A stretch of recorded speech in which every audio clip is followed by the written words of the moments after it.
wanted to run away. So he said to his mother, "I'm running away." "If you run away," said his mother, "I will run after you. For you are my little bunny." "If you run after me," said the little bunny, "I will become a fish in a trout stream and I will swim away from you." "If you become a fish in a trout stream," said his mother, "I will become a fisherman and I will fish for you." Swimming, actually.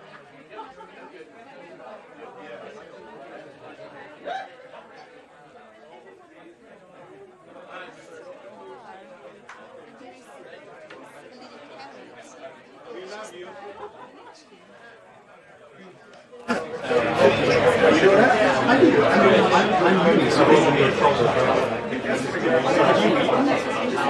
But I mean, I've said everything. I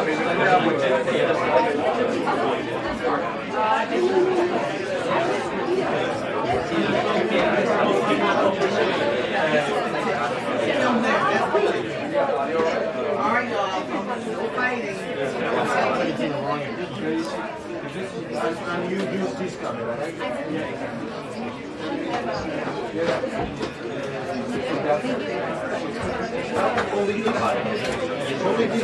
We're outside.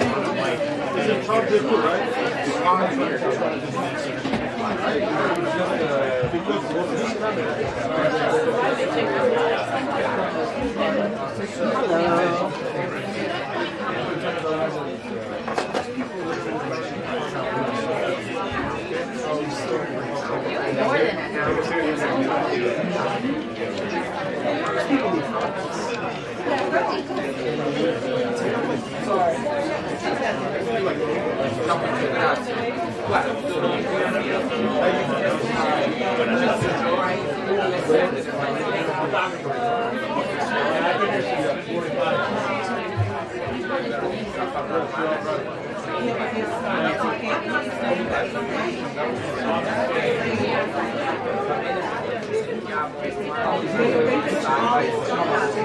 More than an hour.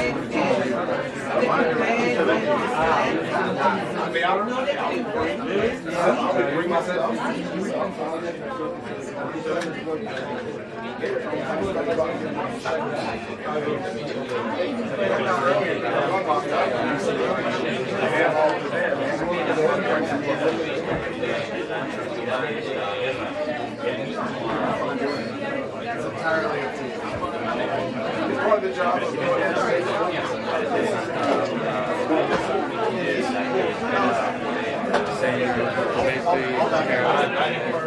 So this ain't gonna be Mike, they got his way back right now.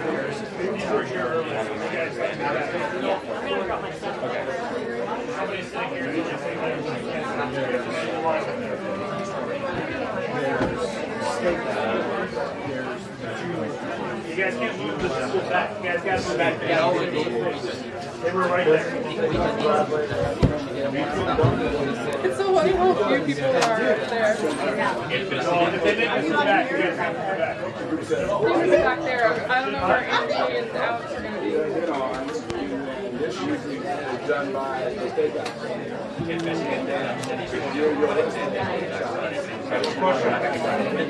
I don't have any answers.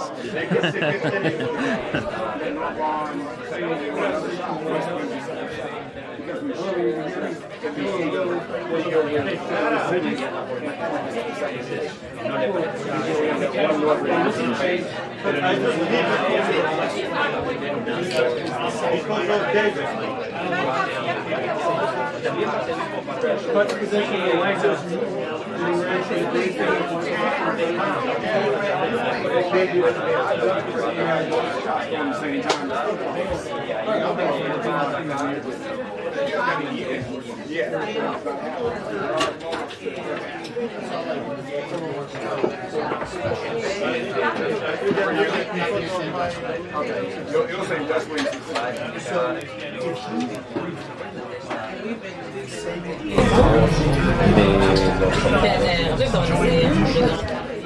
We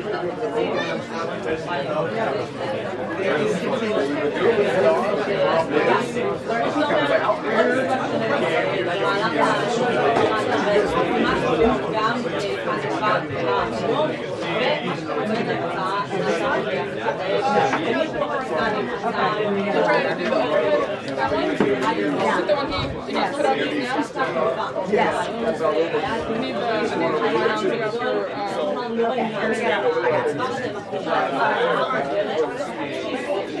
Okay. Are you going to turn yours on? I want to.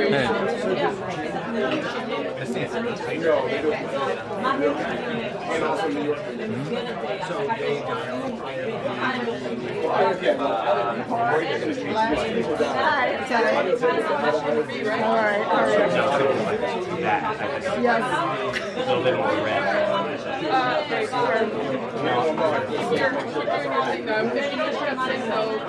No, I think it is. Okay, what do you want me to check? Put it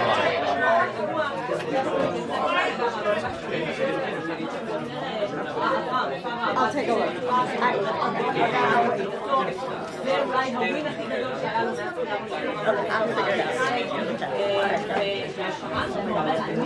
They're off. Do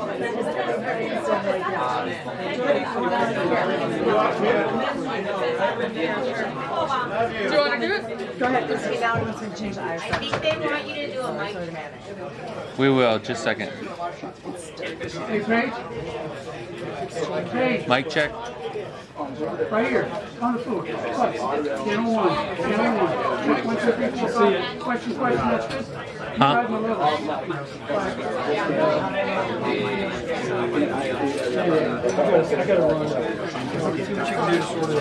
Hey. Yeah, is she ready? All right. Check 1, 2, 3, 4, 5, 6, 7, 8, 9, 10. Mic check 1, 2, 3, 4, 5, 6, 7, 8, 9, 10. Mic check 1, 2, 3, 4, 5, 6, 7, 8, 9, 10. Mic check 1, 2, 3, 4, 5, 6, 7, 8, 9, 10. Microphone check 1, 2, 3, 4, 5, 6, 7, 8, 9, 10. Check 1, 2, 3, 4, 5, 6, 7, 8, 9, 10. Microphone check 1, 2, 3, 4, 5, 6, 7, 8, 9, 10.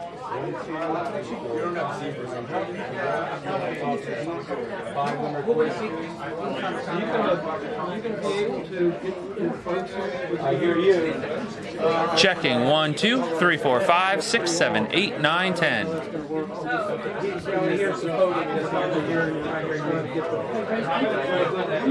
Yep.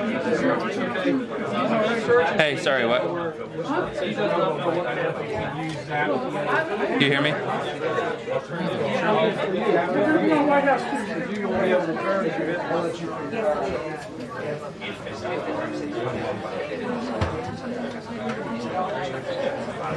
No, I just put it out there.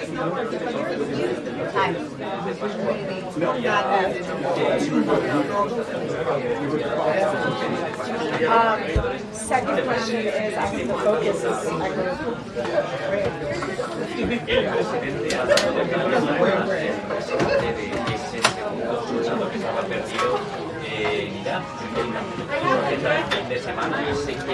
How are you doing? Good, how are you? Doing good.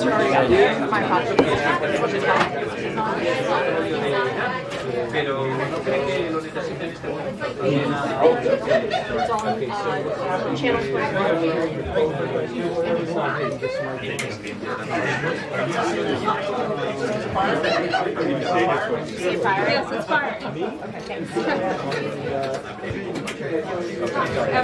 yeah. Close your screen to the battery. I don't know. I haven't set it up yet, so I'll ask her.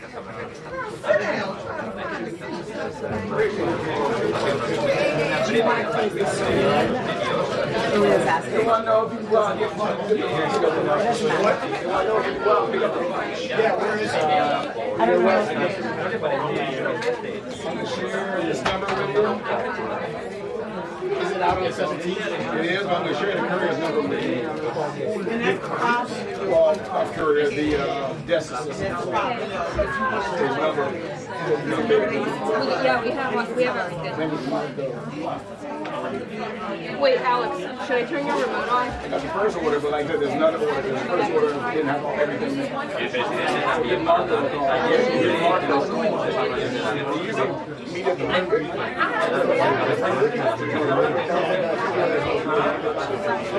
Give Marco a call.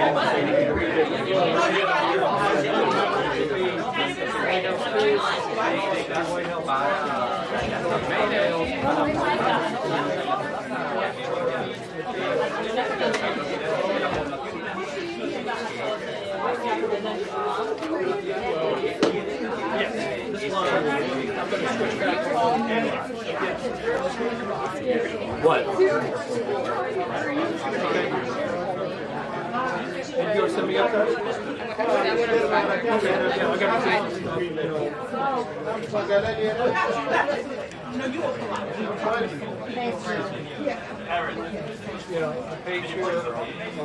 Push what button? On your camera? Which?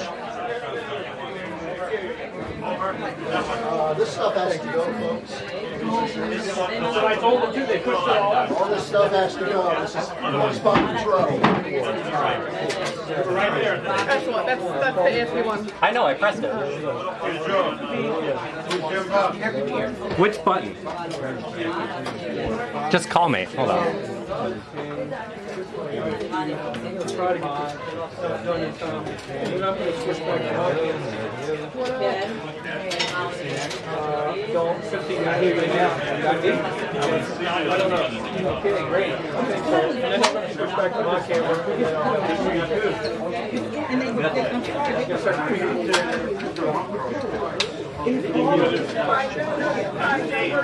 Good ball, man. I'm in the briefing room, and my feeding, You need me to do a preset?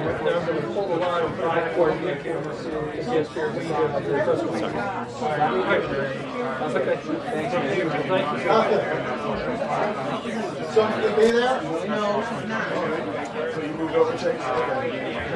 And we can't record it where Taylor is. It has to be back here. Can I get him?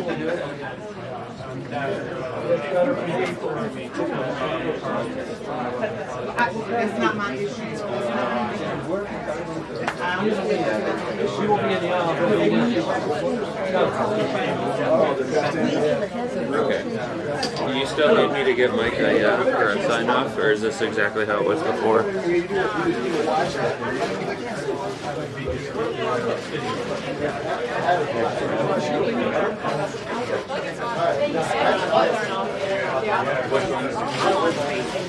So the one thing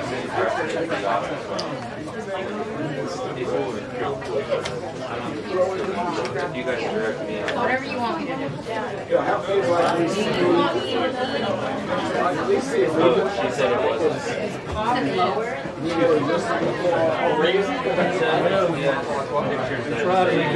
This is how it was.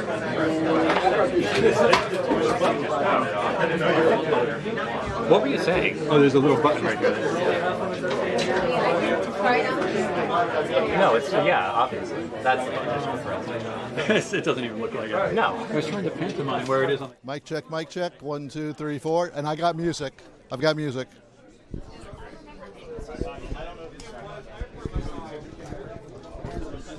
We good?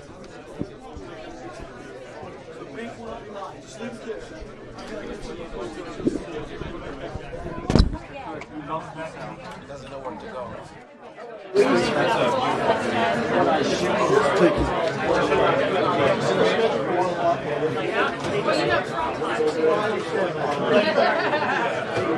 Which we don't have.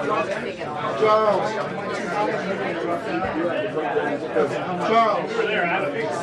I'm powering up. It's got lithium, so it should last for a good 3 hours. You should see me. 1, 2, 3, 4, 5, 6, 7, 8. I see you. Okay. Okay. All right. Yeah. I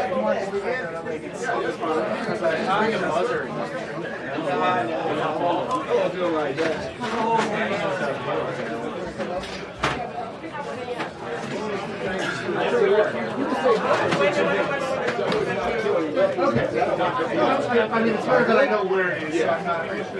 Right over there, so we're all good. Hey, Mike, I don't know more. Mike got it. No, she's on the phone. Stay right there. Thanks, Tom.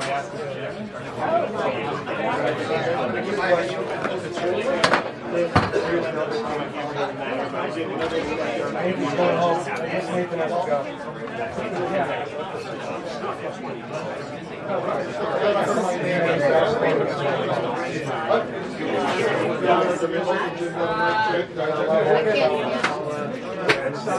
That's all right. That's all right. They were going to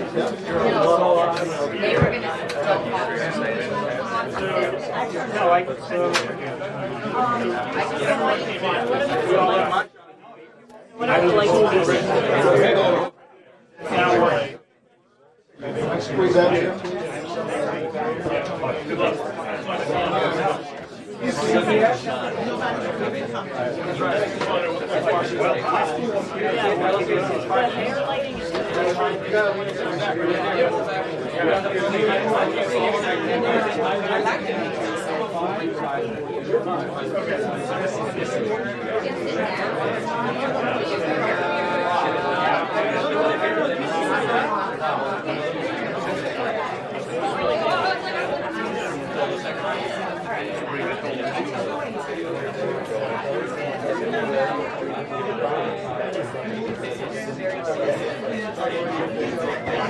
Be working behind you guys, Mark.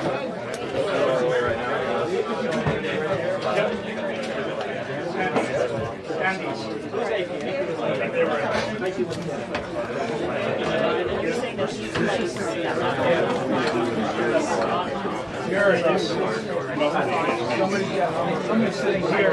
I give you anybody. They're still here, no, it's gone.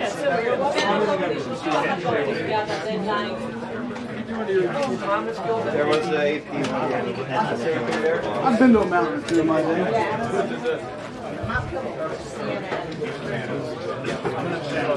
Andrew, I'm coming next to you. I'm on my big stool. Come on.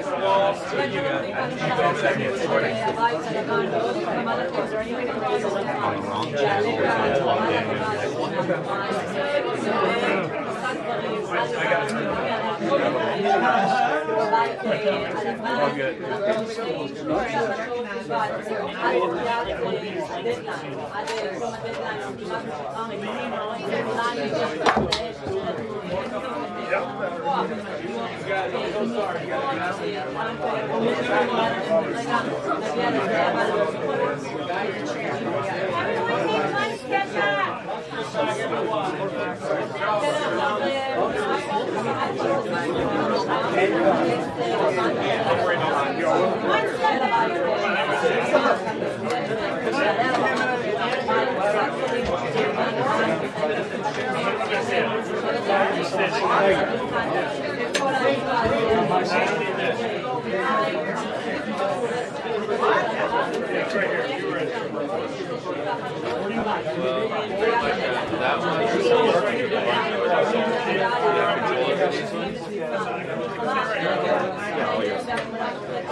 I mean, these ones with the barn doors are like the only ones that are hitting it.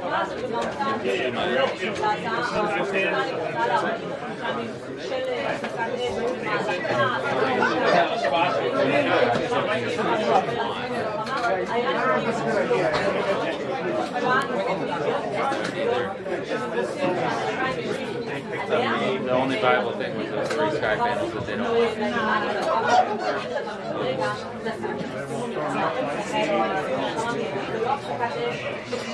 How about these 2? Well, I don't know that one over there. This light here is a little weird, right? What's that? Isn't that a little weird? This one? Is it gonna look weird on like shining And there one directly? right there. So we won't see that. Only thing is here. It'll be like on his head, right? Yeah. I guess this is also messing up the lights a little bit. It's like spotlight here. That hits from like, yeah, like you can't see. If I stand there, you'll be able to see kind of this, but there's nothing we can do about it unless we put on sky panels. So this is the 3 that we had on before. Alright. Well, that's cool. I don't know where. I would say the actual camera. Because like this stuff is going to be fine. That barn door is like halfway into the light for this one. That's how it was before. I'll put mine by his. Okay, she's getting somebody. Yeah, firing. Where? Which one? Flags? Yeah, there's nothing. There's nothing to point on this side. We could do it this side, but not that Okay, way. go ahead. Shooting? Yes. Thank you. But even the same, there is these two. Are they at 100? Huh? They're going to be. Can I find out that answer? Will they tell us that answer? I mean, Caroline will be. When I go back there, I'll Oh, are you going back? Yeah, I'll stack it back. Can you go in the back? Yeah, he's gonna move. Yeah, he's even still. So this is me here. And he's Gonna do a gonna quick walk. the White House photographer so they can. Yeah. And then here I'm okay. Yeah.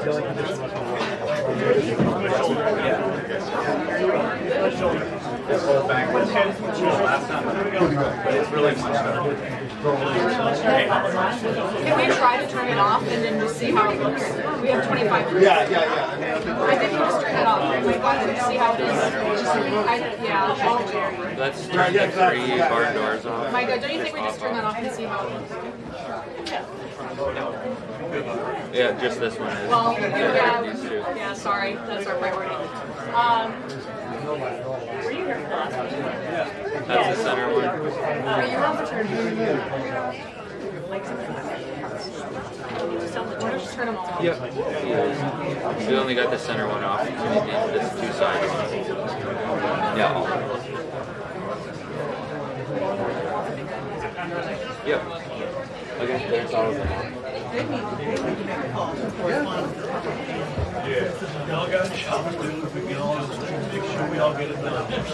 So the only things that are on are the 2 weird little spots.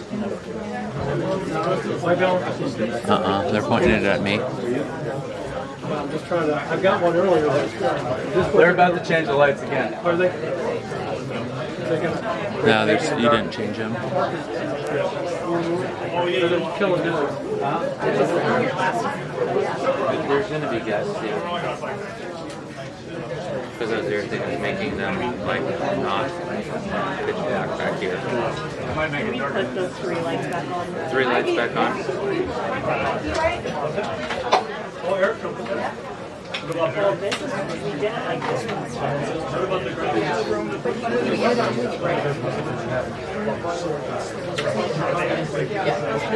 do you want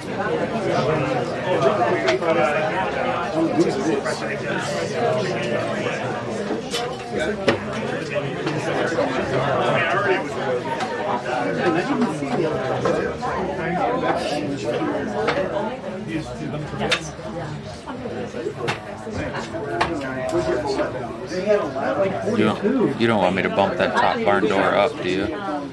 Because I feel like it's like here. Well, it's like 3/4. Like if I stand up straight, I'm 3/4 of that light. I can see it.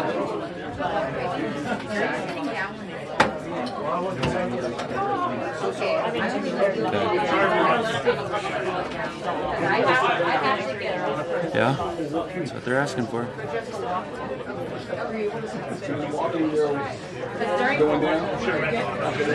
During questions. During questions,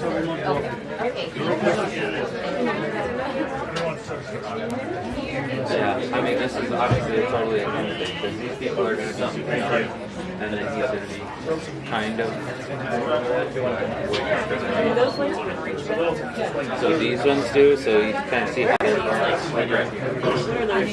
these ones are pointed at the press, and then this one is a One of these down there where they get I'll just be like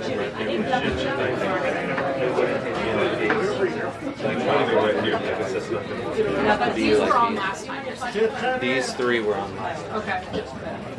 And what about this back row right here above his head? This back row was on last time. He says yes. According to his And it's at the same tone. They're the same color soundtrack. I don't think so. Yeah. It's pretty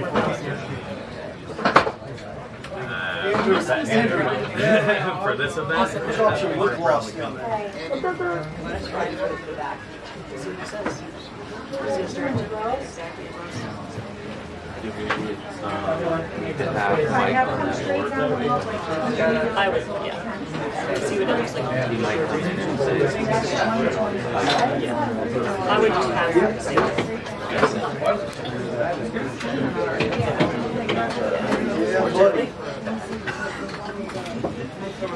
we need to get him a press credential. Mike, we're gonna get you a press credential. Alright, Anagen takes pictures. I'll call you if anything needs to change. Okay.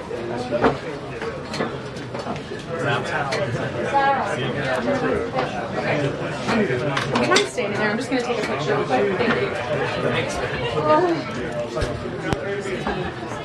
Take care. Sorry. Can I stand right there? Sorry.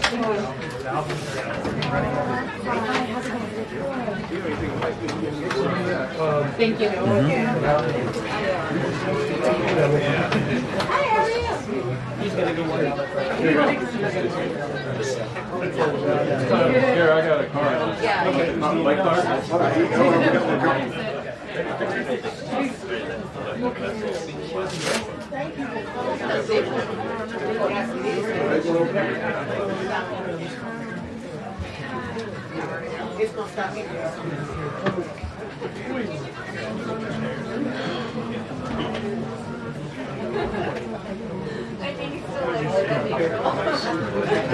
You get it?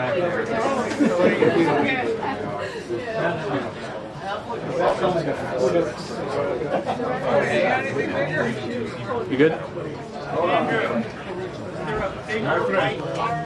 There's a big part. No. This rope and stanchion, Mac usually does this. We charge it. Give me one more time. The white part down here somewhere? You want your best? Down here? Right there. Should be a white card. Charge it.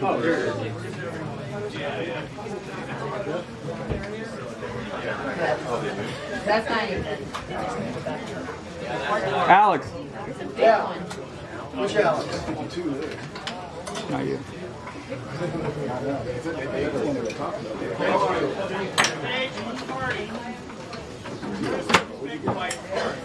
Bigger? What do you need? There's a big white card back there. Yeah, back here? Over here. Over here. We think that's it, Andrew? Andrew. I don't love it, but I think it's what he needs to do. Can't get to it. Is this the light? Andy, what? Is it possible to go all the way back there? Yeah, hop over the bed. Yeah? David? No, I'm over there.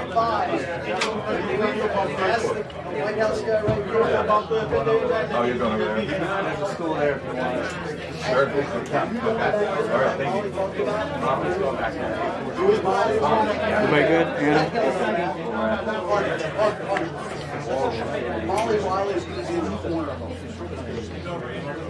Andrew, you're not sitting here? Where? Over my camera. Oh, okay. Good? Okay, so that's possible. Thank you. You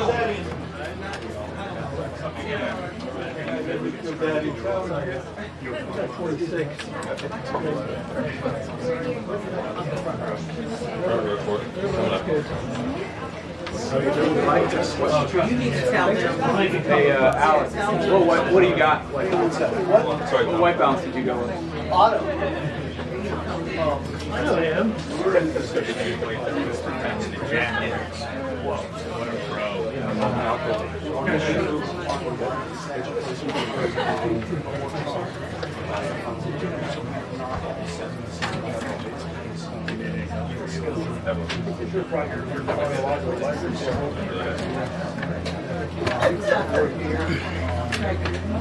Yeah, I know.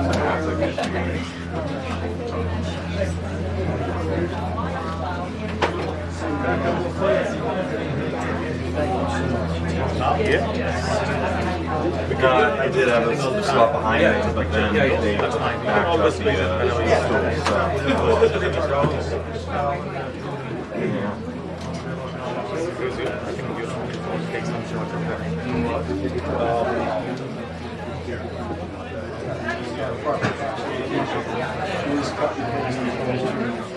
I only have reviewed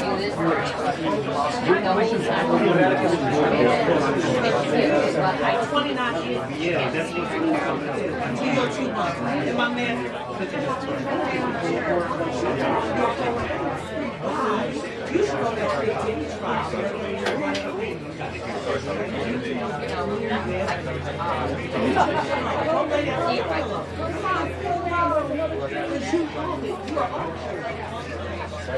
Where's my way?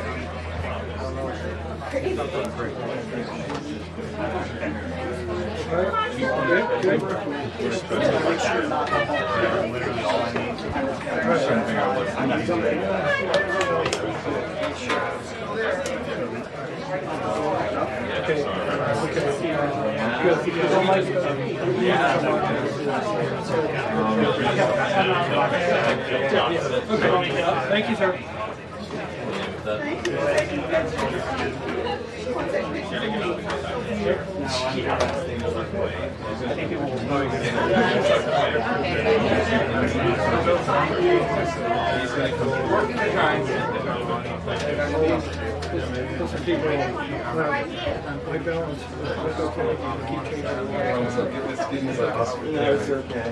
The Weight Watchers.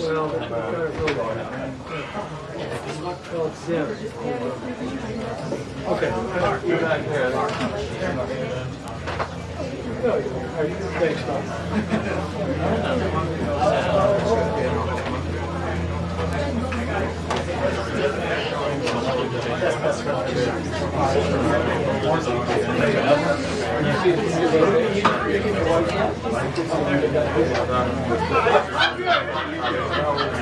Oh my God. I don't want to push it. Well, thank you for being kind.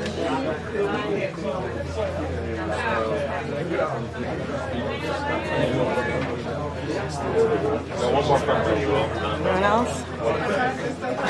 Thank you.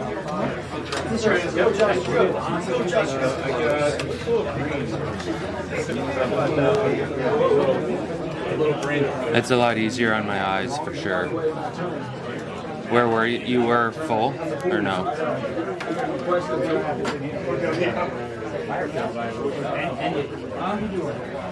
Okay. I think this is our fighting chance. I'm trying to.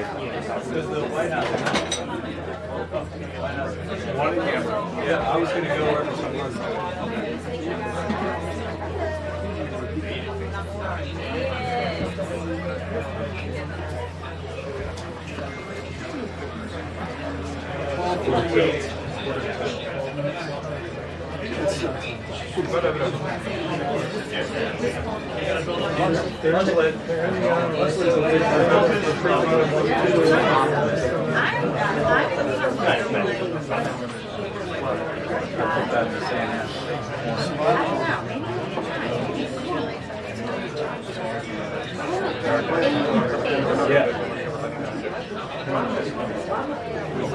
Yeah, okay.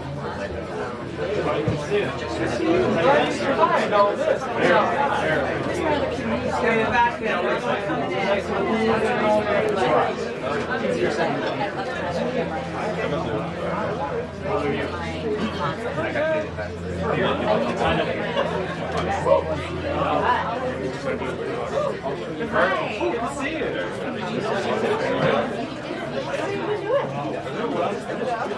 one's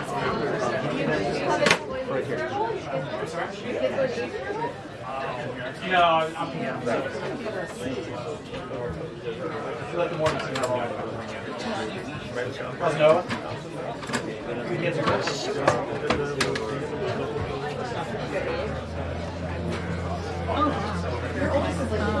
Yeah, we're taking them on those. I've never done nothing.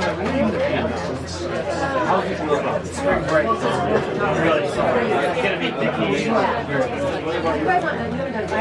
No, we are going to go. Last time we focused on the front row.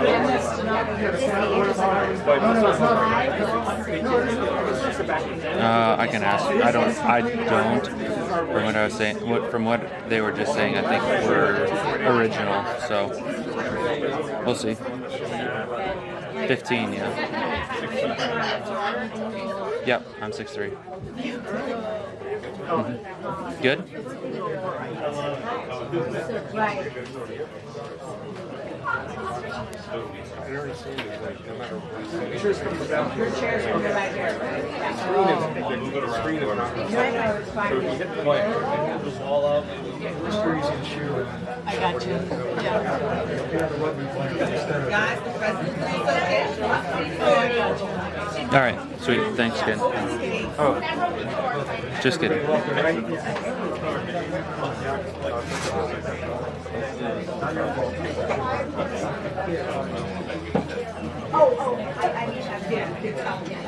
Yeah, not on the seal. Yeah.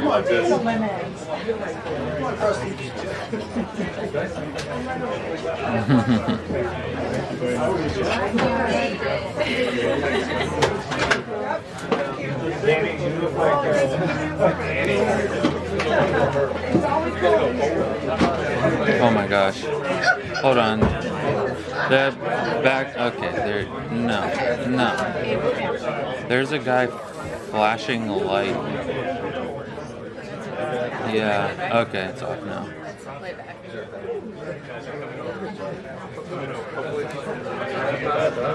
Good? Look at that.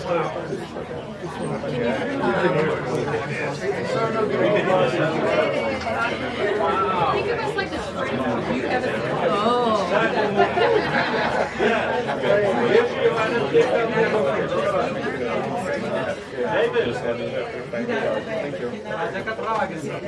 Okay, you're gonna. All right, you're gonna have to call Taylor too. Have someone else call Taylor and or Mac. Yep. I mean, I was trying to connect to it on the app. Right? Right now, it's got Bluetooth on, so I should turn it on. Does that make sense? I should say the long and the stick mics for the I got the money to do the should be in the seat. the other way around.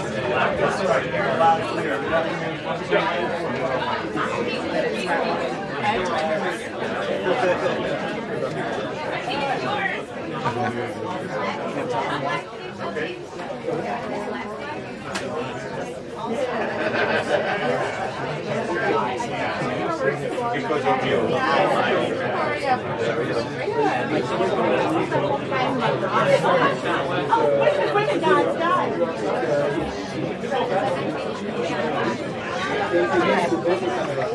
There's a bunch of people who just came in.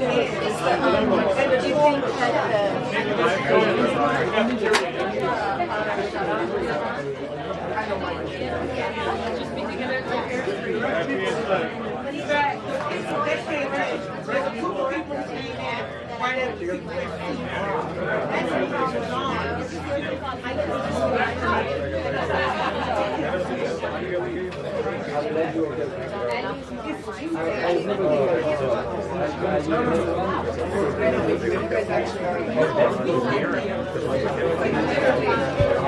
Thank you.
No, okay. You know I'm here. You know I'm here. You just came here. Yeah, you just. Oh, I saw you. I saw you.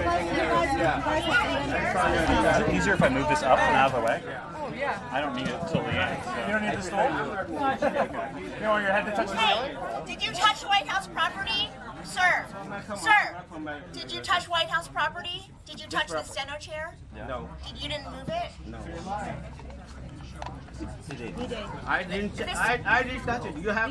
Why would I touch that White House chair? God, man. Come on, man.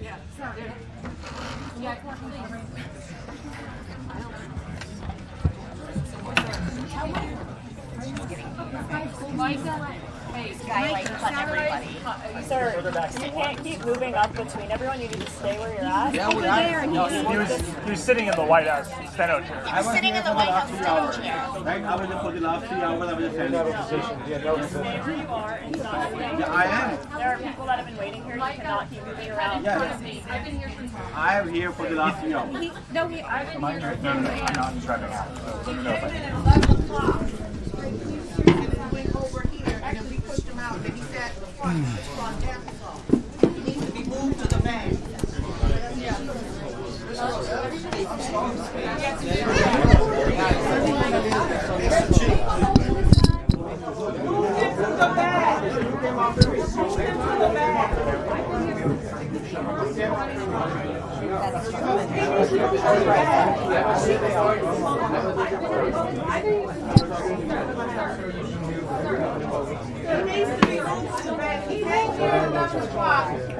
Check 1 2 3 4 5 6 7 8 9 10. That's live. This is on the stick. 1 2 3 4 5 1 2 3 4 5. Testing those. You got me? Okay. Yeah. Okay. Good.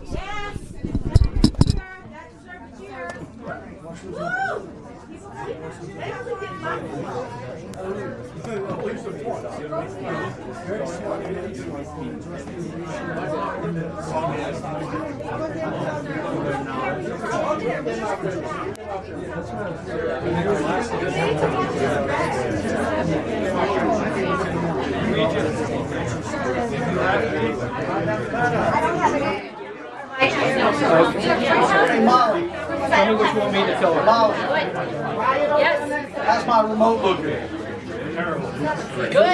Is it firing? Yes, it is. I also don't know if you can tell. We just powered it off. Yeah, it's fine. And I want to talk to you on the other screen. There's so much you guys just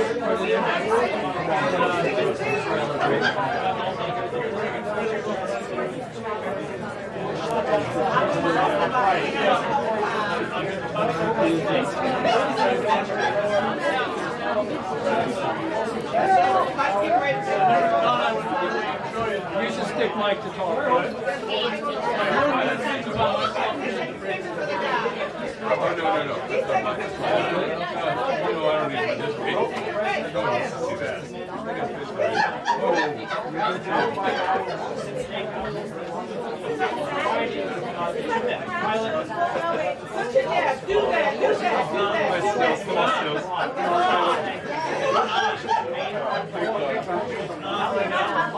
Shot a selfie, but check.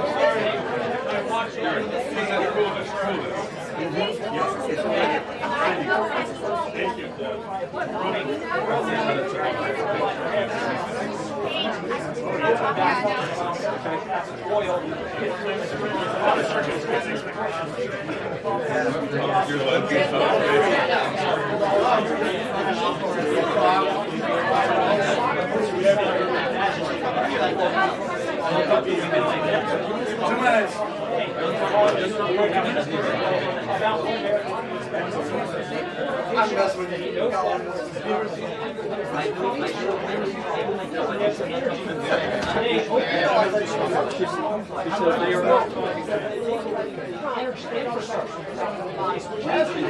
I saw her put it in her ear, and she picked up the stick with it. And tomorrow, there would still be quite a bit of damage.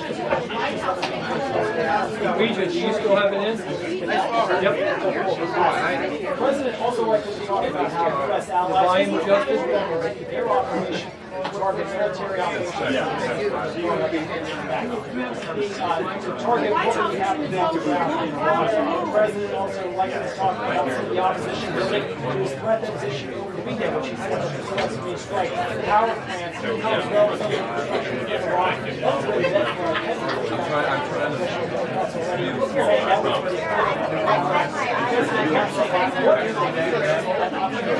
on the table tomorrow. The deadline originally was today, and then we have as the president said, he's talking on the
Oh, yes.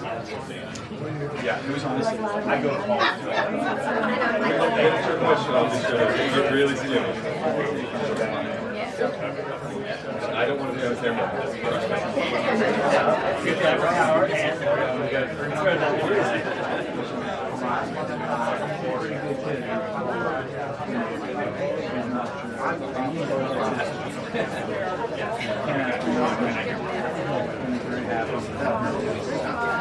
Just giving you a I hear a lot of cackling. I can hear you, but it's very faint. yes. I have it turned all the way up, so you guys have went to program right.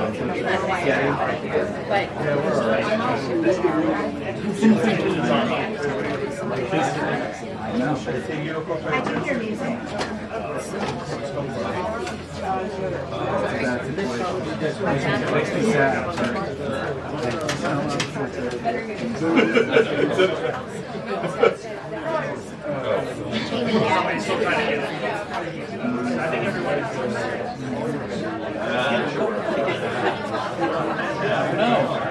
After you leave, I can get on everything like within 30 seconds.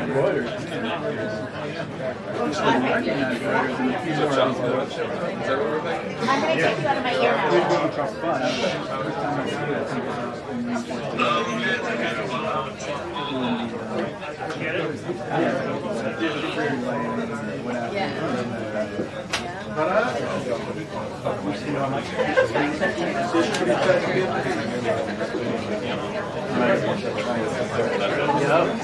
I guess they did.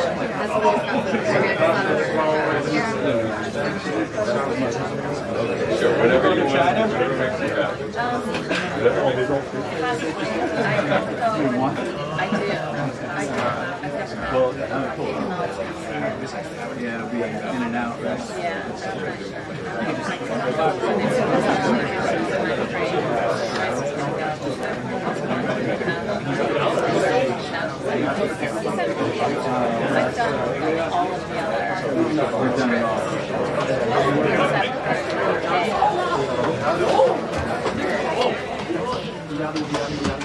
Thank you very much.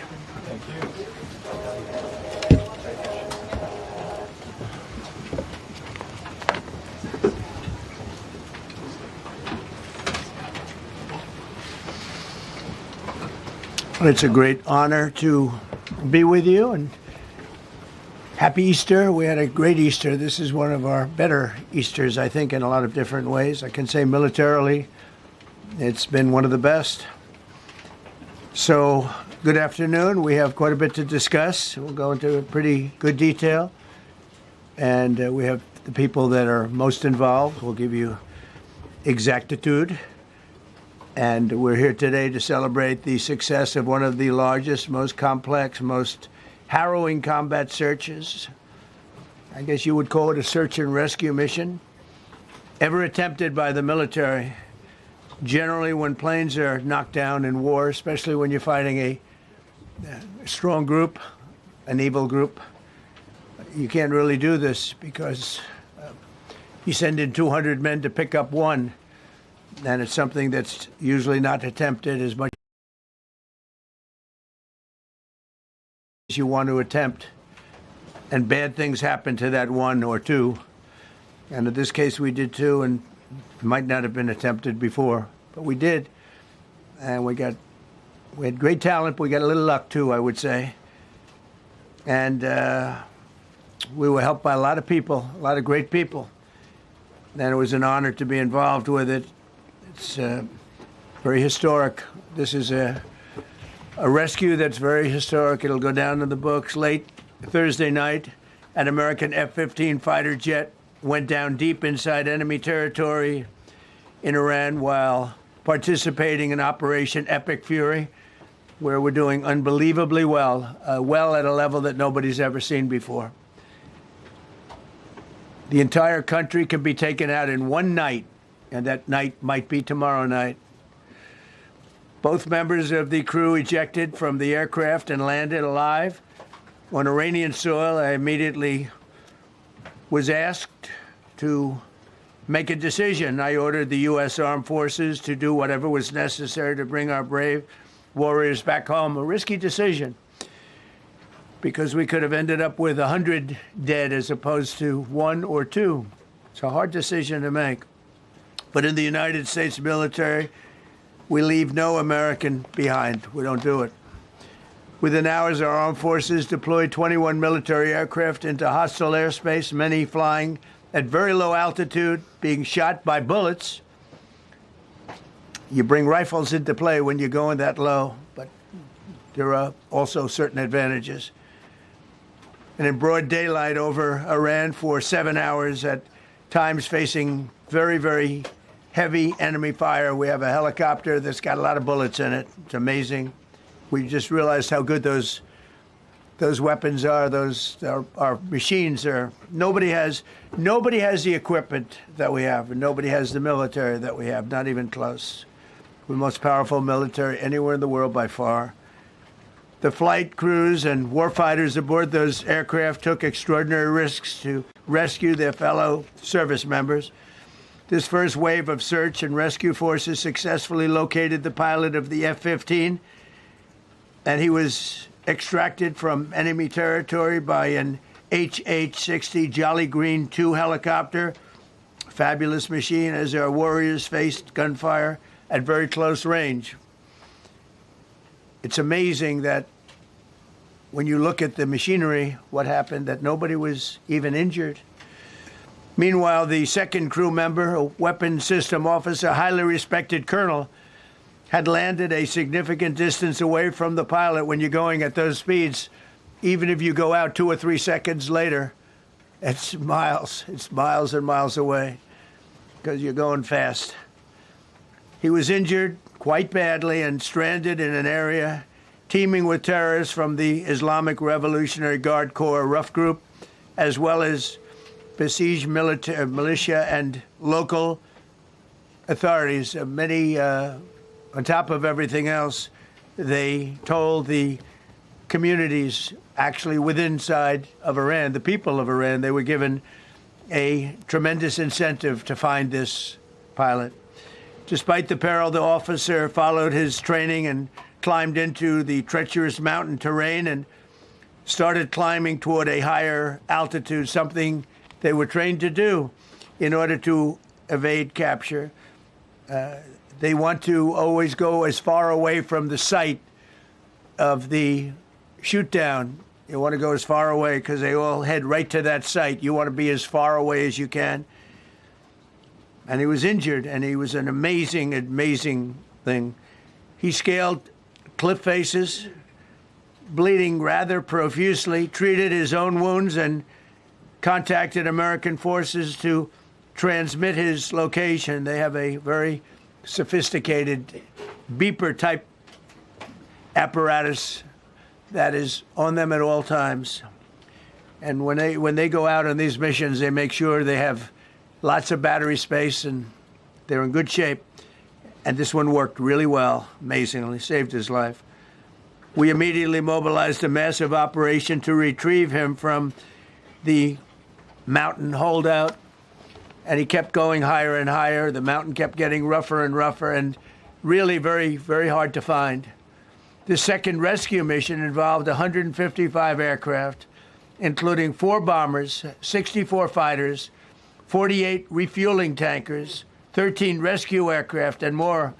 We were bringing them all over, and a lot of it was subterfuge. We wanted to have them think he was in a different location because they had a vast military force out there. Thousands of people were looking.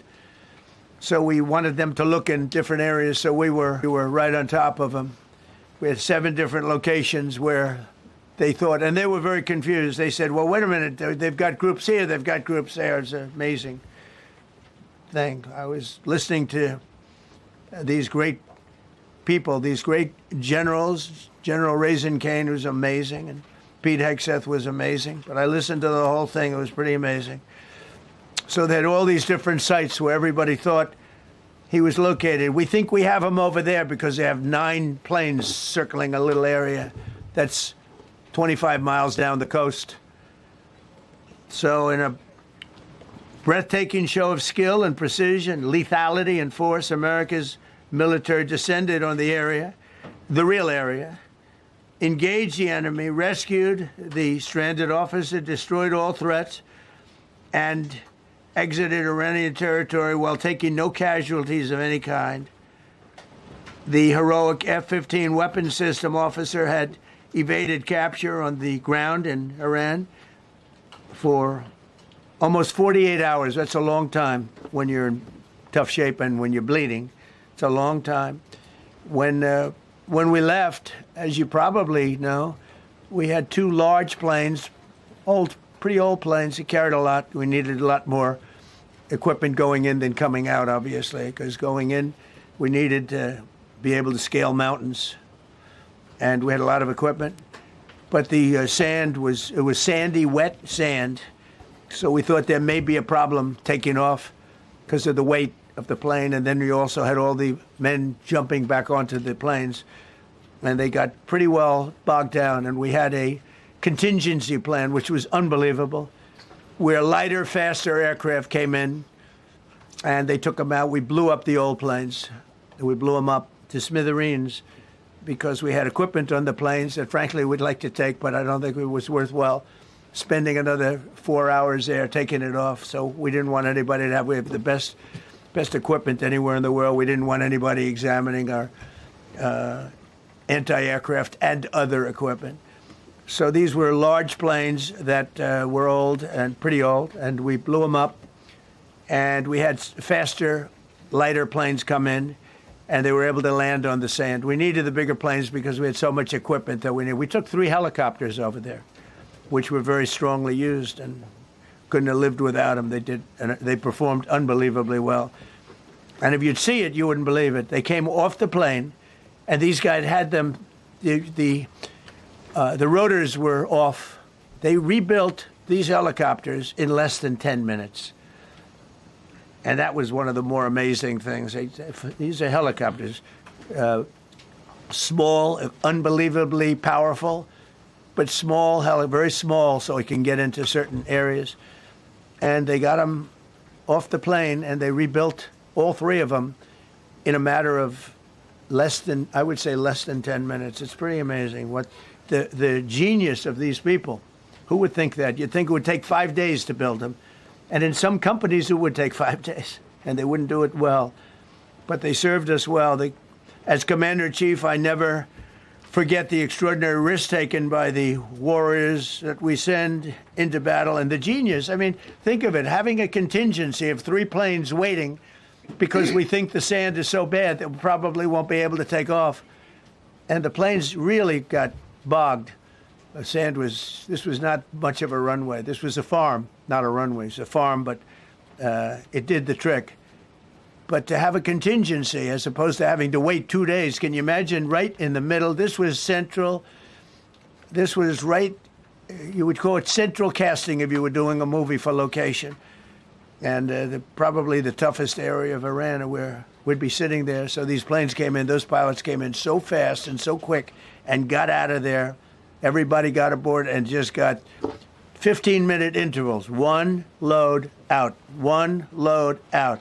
1 load out. It happened, and we were watching, and we said, "That's amazing." It's in many ways, I was almost more impressed by the contingency that we had than the fact that if we would have had a runway or decent soil. But it was an amazing thing. But we thank God for every single one of them and the talent, the genius. It's not even talent; it's genius. It's the whole ball game. Every one of them. If you look at what we did with Maduro, we went into a military compound, a massive, with thousands and thousands of soldiers, and within a matter of minutes, and he lived behind iron doors. There were steel doors, broke them down so quickly, and within almost minutes, he was in the back of these planes. It was a similar group, incredible. We have incredibly talented people, and if the time comes, we move heaven and earth to bring them home safely. We're going to bring our people home safely. I want to thank every member of the U.S. Armed Forces involved in these historic operations. They really were historic. It's just not something that's done. And you'd understand it. Not that they don't want to do it, but when you're going into areas, when you look at these helicopters, when you look at the amount of bullets and everything else that they took, when you go into these areas, you don't come out like we came out. God was watching us, I tell you. Well, it was the Easter, we were in the Easter territory, I guess, but God was watching us. Amazing.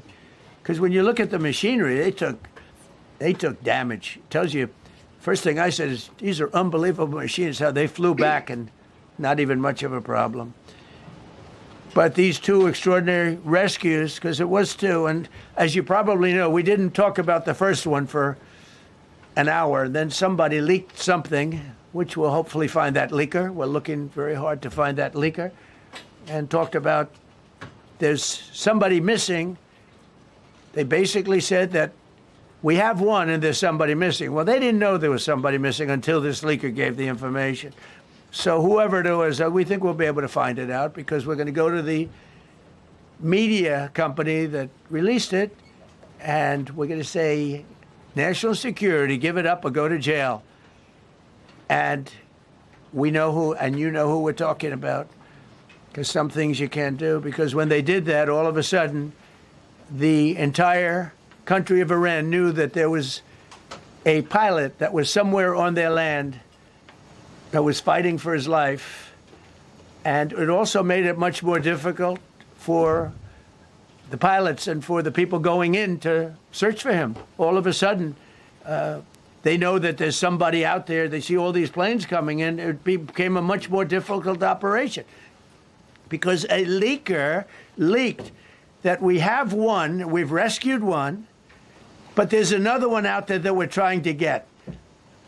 So actually, the country, Iran, put out a major notice, you all saw it, offering a very big award for anybody that captures the pilot. So in addition to a hostile, very talented, very good, very evil military, we had millions of people trying to get an award. So when you add that to it, but we have to find that leaker because that's a sick person.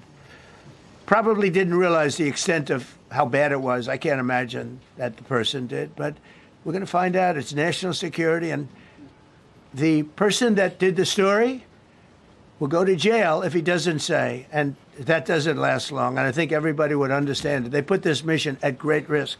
They put that man at great risk, and they put the hundreds of people that went in looking for him, because everyone now knows that we're going in.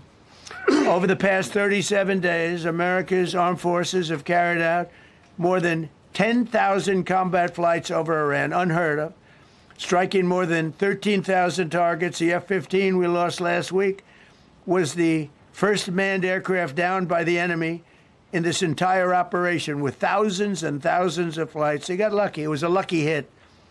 You know, eventually you get lucky. But we got lucky, too, because we got both of them back.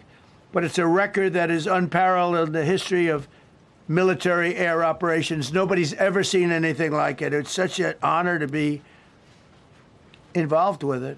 We were up late at night, and then we were waiting for those contingent planes to come in, and we say, come on, let's go, get in, because they're waiting out on this farm without a runway, with wet, crummy soil, sand, mostly sand, wet sand, and it eats planes alive, and we're waiting, and we're saying, I hope that one can land and take off. And they came in like magic, boom, boom, boom, one after another. It was like genius. I'm so impressed by that.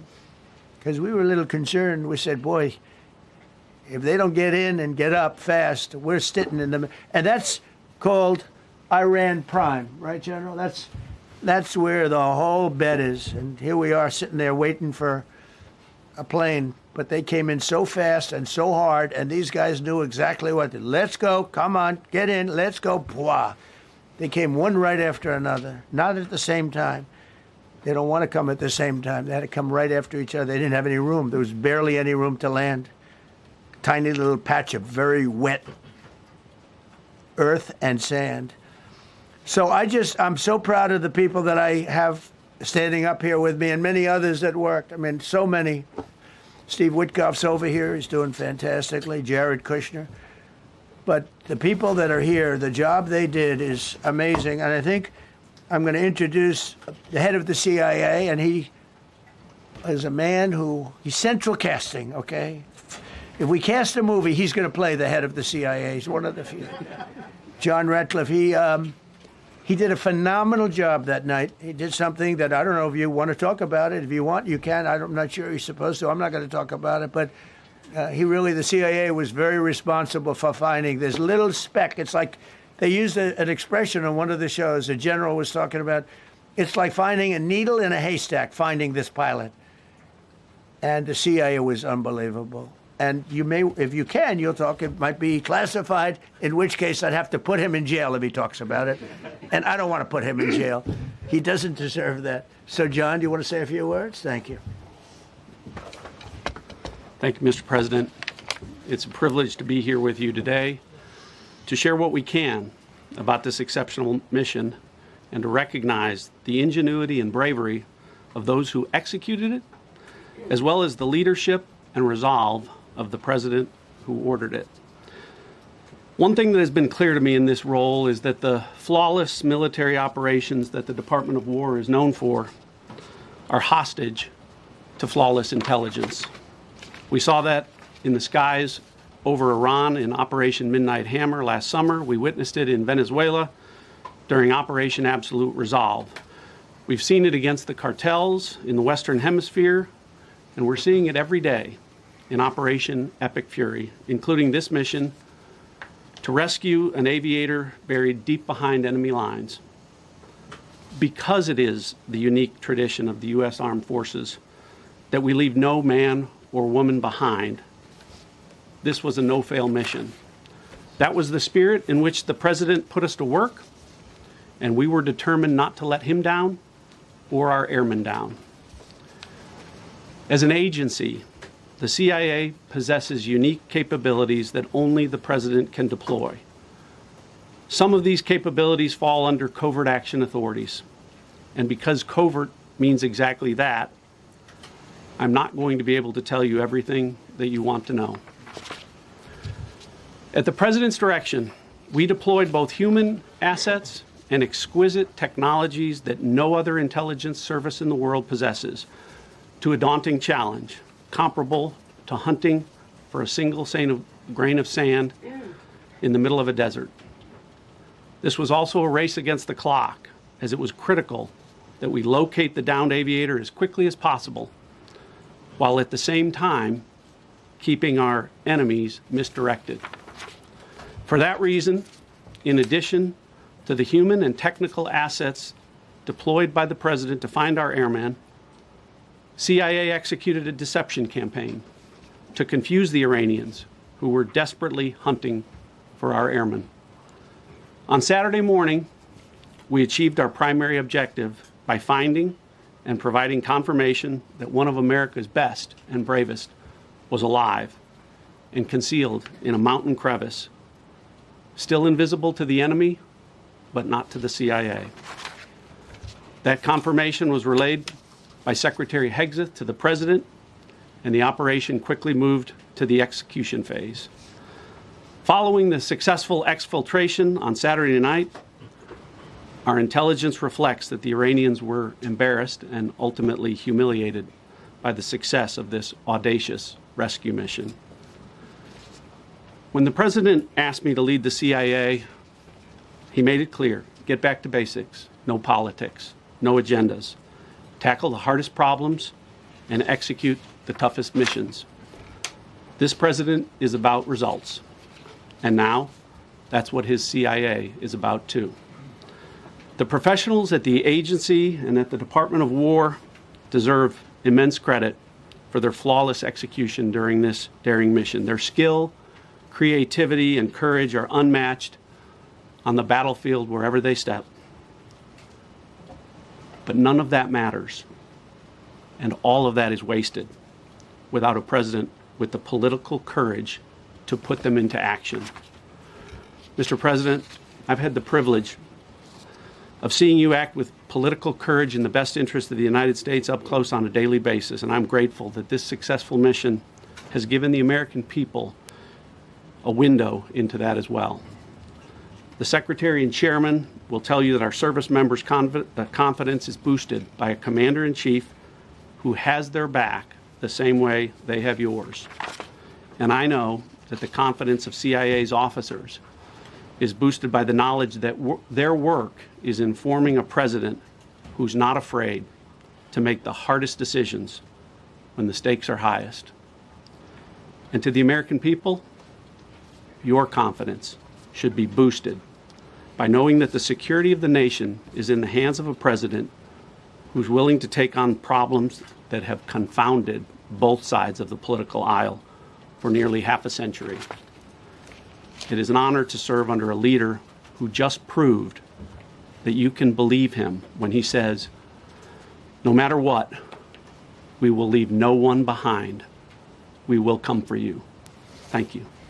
Thank you.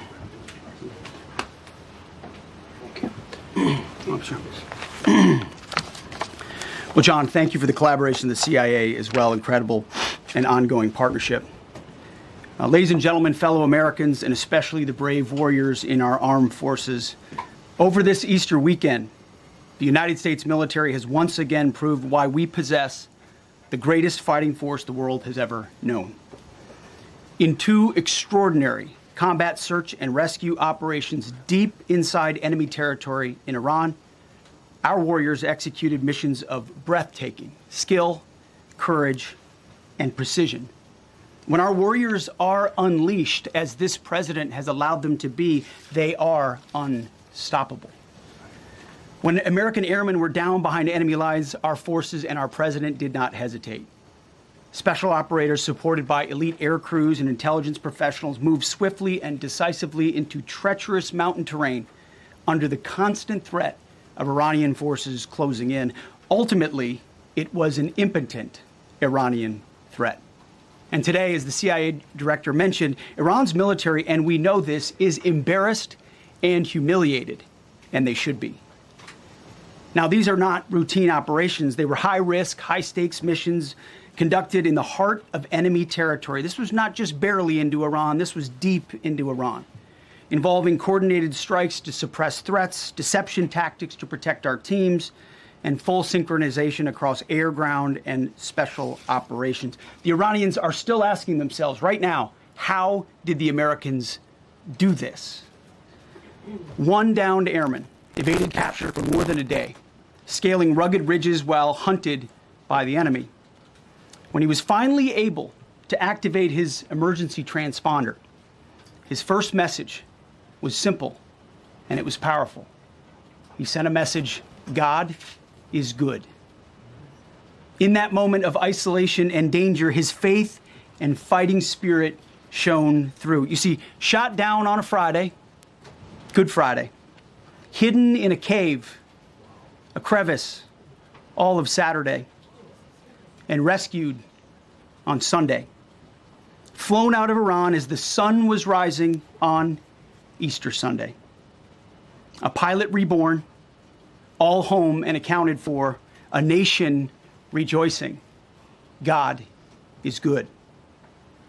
Despite incoming fire and unforgiving conditions, our troops brought every American home. No American lives were lost. We leave no man behind, and that is not luck. It's the result of unmatched training, superior technology, an unbreakable warrior ethos, and sheer American grit.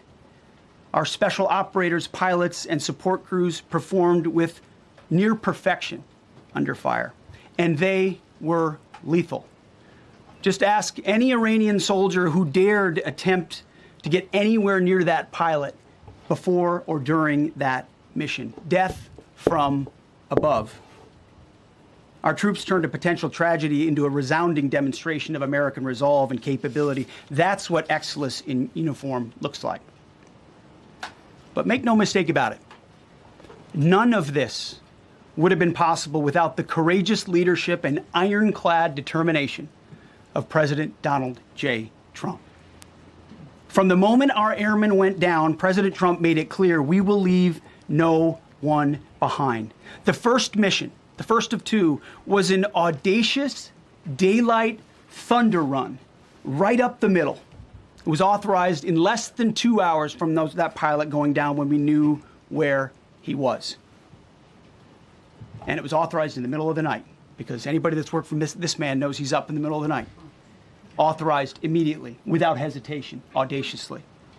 The second mission, as soon as we knew where that pilot was, and John was certainly helpful in that, also executed immediately. You know, I looked up at my screen when the final mission was complete inside our SCIF, our secure facility. And we have a running VTC, a running coordination cell. And the top of it read 45 minutes and 45 hours and 56 minutes. For 45 hours and 56 minutes, we held that call open for coordination. From the moment our pilots went down, our mission was unblinking. The call never dropped, the meeting never stopped, the planning never ceased. The president demanded rapid, decisive action. He backed our military with the full weight of his resolve, refusing to let enemy propaganda or tactical setbacks deter us. His leadership ensured that every lethal and non-lethal resource was brought to bear, that our forces had the authorities and the support they needed to succeed. When the president says he has the backs of our warfighters, he means it. And it means a great deal, and it's a big difference on the battlefield. President Trump understands that peace through strength is not a slogan. It is a doctrine that saves American lives. His unwavering commitment to rebuilding our military and restoring the warrior spirit has paid dividends in missions just like this one. Under his command, America projects power with confidence and brings our people home with victory. And that continues today, by the way. Per the president's direction, today will be the largest volume of strikes since day one of this operation. Tomorrow, even more than today. And then Iran has a choice. Choose wisely, because this president does not play around. You can ask Soleimani, you can ask Maduro, you can ask Khomeini.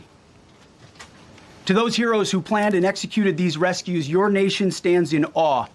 I stand in awe. The chairman stands in awe. We all stand in awe of your professionalism and bravery. We serve for you. You embody the very best of America. To the rescued airmen and their families, welcome home. Your courage and endurance, the quiet declaration of faith amid the storm, inspires us all. God is good every day.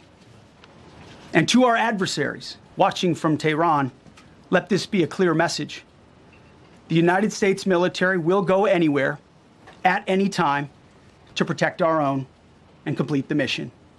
We execute with precision. We control the skies. You see, we flew for 7 hours in daylight over Iran to get the first pilot.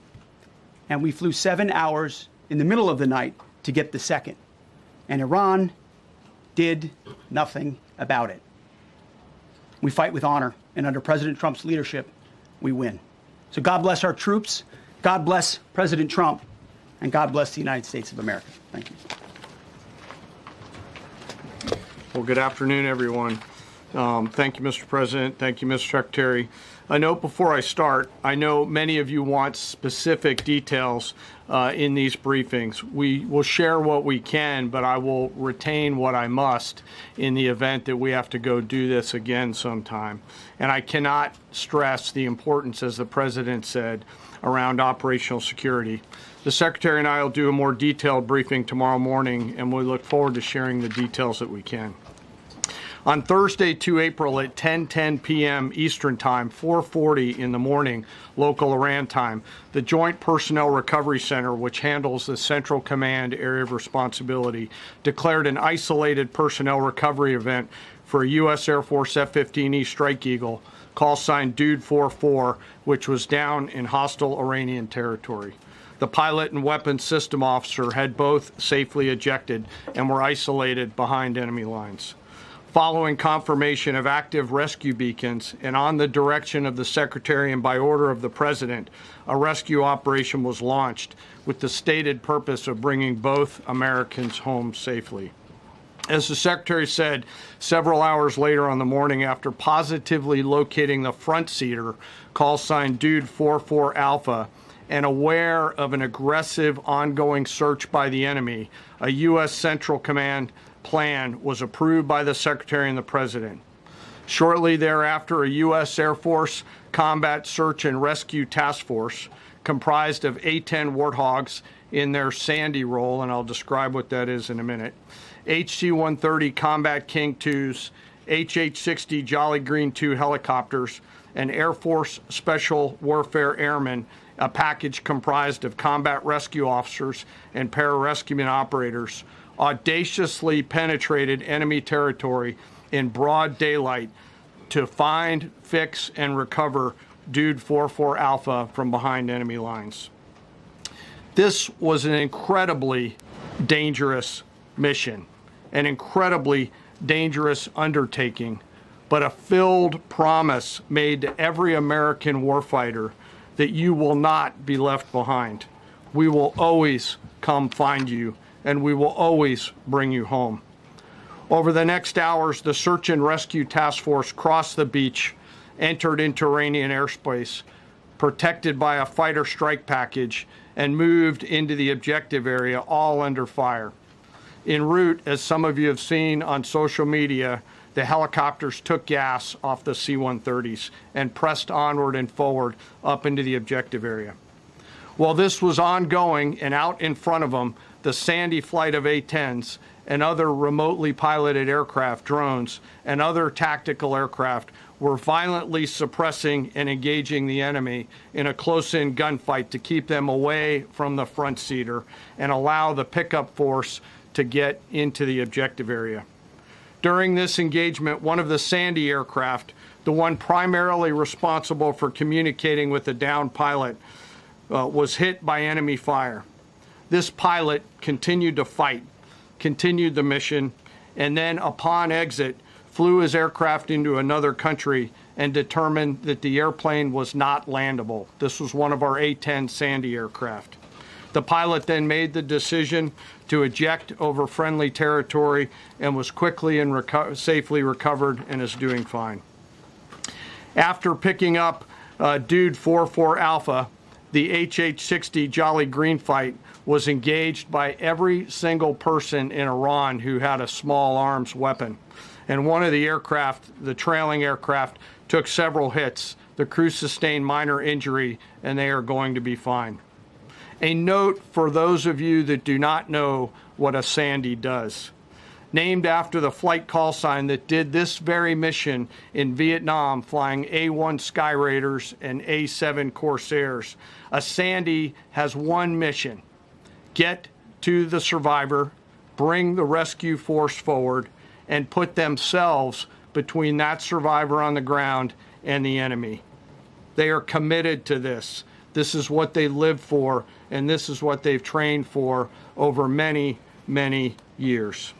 The A-10 force and the rescue force did a fantastic job rescuing Dude 44 Alpha.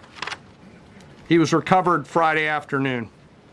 As I said, and the nation needs to know this, this was an incredibly brave and courageous mission, and a testament to the courage, skill, and tenacity of the joint force and our leaders. And especially a daylight option, having the guts to try, means so much to so many. Meanwhile, the backseater, as the President and the Secretary have said, had continued to work and survive. Through the hours of daylight, Dude 44 Bravo, the backseater, evaded. Using every means available, the efforts of the United States military, the Central Intelligence Agency, and others were attempting to find and locate with precision Dude 44 Bravo, the backseater. A note on the backseater and the front seater. The single most important contributor to a successful rescue operation is the spirit of attack inside the heart of that downed aviator. Their will to survive, their will to evade, their will to recover is everything. In this case, the backseater's absolute commitment to surviving made much of our efforts possible. On Saturday, 4 April, after establishing positive communications with the backseater, we learned, as the President said, that he was injured and actively evading enemy forces. And thanks to our interagency partners, we were able to get eyes on his location and positively ID him. Throughout this entire time, the enemy force continued to search for 44 Bravo, and the joint force continued to strike them over and over and over again. Fighting off marginal weather in Iran and the enemy's search for a second time on Saturday, at the recommendation of the CENTCOM commander and at the approval of the Secretary and the President, we launched a rescue task force to recover Dude 44 Bravo. Again, this came to the President and the Secretary for approval, this time with a much larger force package based on the time that the enemy had to prepare to find 44 Bravo. Again, this force was protected by A-10 Warthogs using the Sandy call sign. And this force had one single mission: do everything they can to bring an American home. This meant having a plan, being prepared to execute that plan, and, more importantly, being prepared for multiple, simultaneous contingencies. And because of this force's professionalism, grit, and determination, fight off two enemies at the same time: the enemy searching for 44 Bravo and contingencies, which anyone who has done these types of missions knows we run into every single time. The force fought off both of those enemies incredibly well. During the period of darkness on Saturday, and as the Secretary said, into Easter Sunday and into the daylight, the force fought its way in and rescued Dude 44 Bravo. They were protected overhead by an air armada, including tactical drones, strike aircraft, and others. The force fought through multiple simultaneous contingencies, something no other nation, no other military can do, and safely returned Dude 44 Bravo, the backseater, home, and all other Americans home as well. At midnight 12 local Eastern time, Easter Sunday, more than 50 hours after the start of this operation, the Joint Personnel Recovery Center declared Dude 44 Bravo, both the front and backseater, returned to friendly territory. The courage demonstrated by both the pilot and the weapons system officer while isolated and them invading the enemy cannot be overstated. Their grit and warfighting tenacity is a direct result of the absolute trust they have in our rescue forces, their training, and their will to survive and return. They always knew that we would be ordered to go get them, and they always knew that we would be coming to get them. These two operations reflect our nation's most sacred obligation to our military service members. We leave no one behind, bless you. It also perfectly captures the first truth of our special operations forces, that people are more important than hardware. That is the standard we live by, and the rescue forces that execute these missions operate under a clear motto: these things we do that others may live. Their actions were a direct embodiment of that commitment to others, and I could not be more proud of each and every one of them today. As the Secretary said to our enemies, this operation serves as a clear reminder of the capability and will of America's joint force. The United States of America will recover our warfighters anywhere in the world, under any conditions, when we want to. We will always bring overwhelming skill and firepower. To every member of the Joint Force, our interagency partners, the leadership at CENTCOM, and our leaders at the Department and above, thank you. I'm proud of each and every one of you, and thankful to our deployed forces and their families. And lastly, and most importantly, to Dude 44, welcome home. Job well done. Thank you.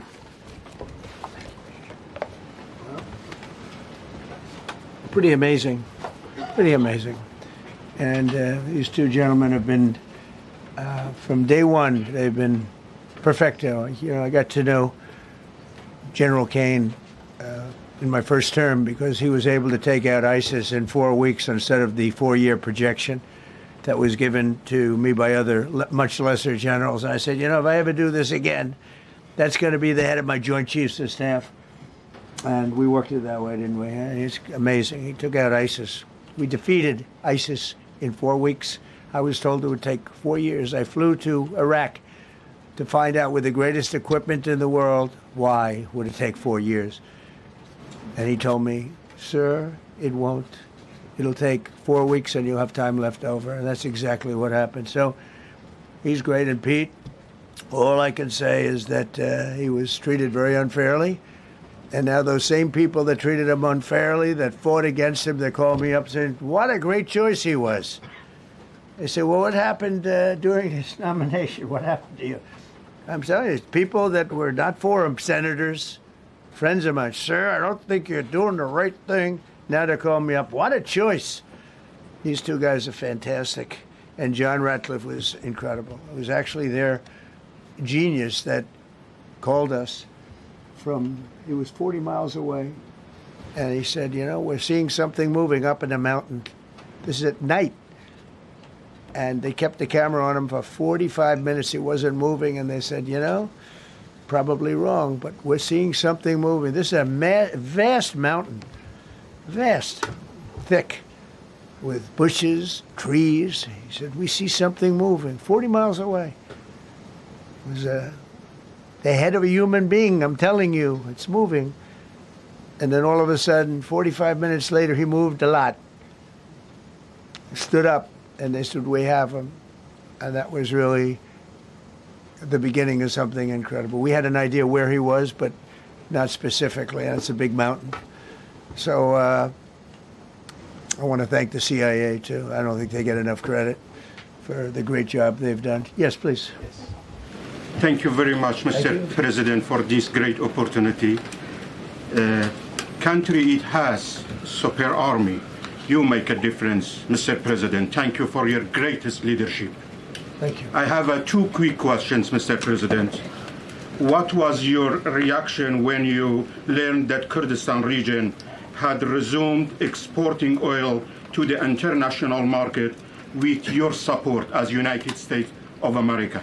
Well, I expected that. We've gotten along with the Kurds for a long time, so I expected that. Another question, what would be your reaction if the Iranian people rise up against their regime during a ceasefire, Mr. President? Well, they should do it, but again, the consequences are great. I mean, they were told if you protest, you will be shot immediately. You saw what happened to the young wrestler. He was a great champion, by the way. He was a great wrestler, one of the top in the world. And he and his two friends were hung. And all they did was say a little bit about liberty. They wanted liberty, and they were violently executed. But the number is up to probably 45,000 people were killed. So, when somebody stays in a house, when they know if they walk out of the house to protest, they'll be immediately shot and killed. And they issued that, that was publicly issued. It's not a secret. That's why so many people say, oh, well, why are you doing this way? We can't let Iran have a nuclear weapon. We got regime change. We do. We're dealing with a much different regime than before. We're dealing with different people. They're smarter. I think they're sharper and far less radical. We have regime change, but we didn't do this for regime change. We did it for the fact, and my view was very simple. I saw somebody said, oh, he doesn't have a plan. I have the best plan of all, but I'm not going to tell you what my plan is. They want me to say, here's my plan. We're going to attack at 9:47 in the morning, and then we're going to do this, and then we're going to...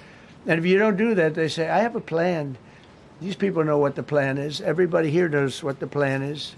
But it's very unfair to say, because I don't mind being insulted. I've been insulted for many years by the fake news. But you can't... It's so bad for people that are so you just saw two great, and John Ratcliffe, three unbelievable people. They have a plan. Every single thing has been thought out by all of us. But I can't reveal the plan to the media. So, but we're just thrilled by the success of this operation. Yes, please. Thank you, Mr. President.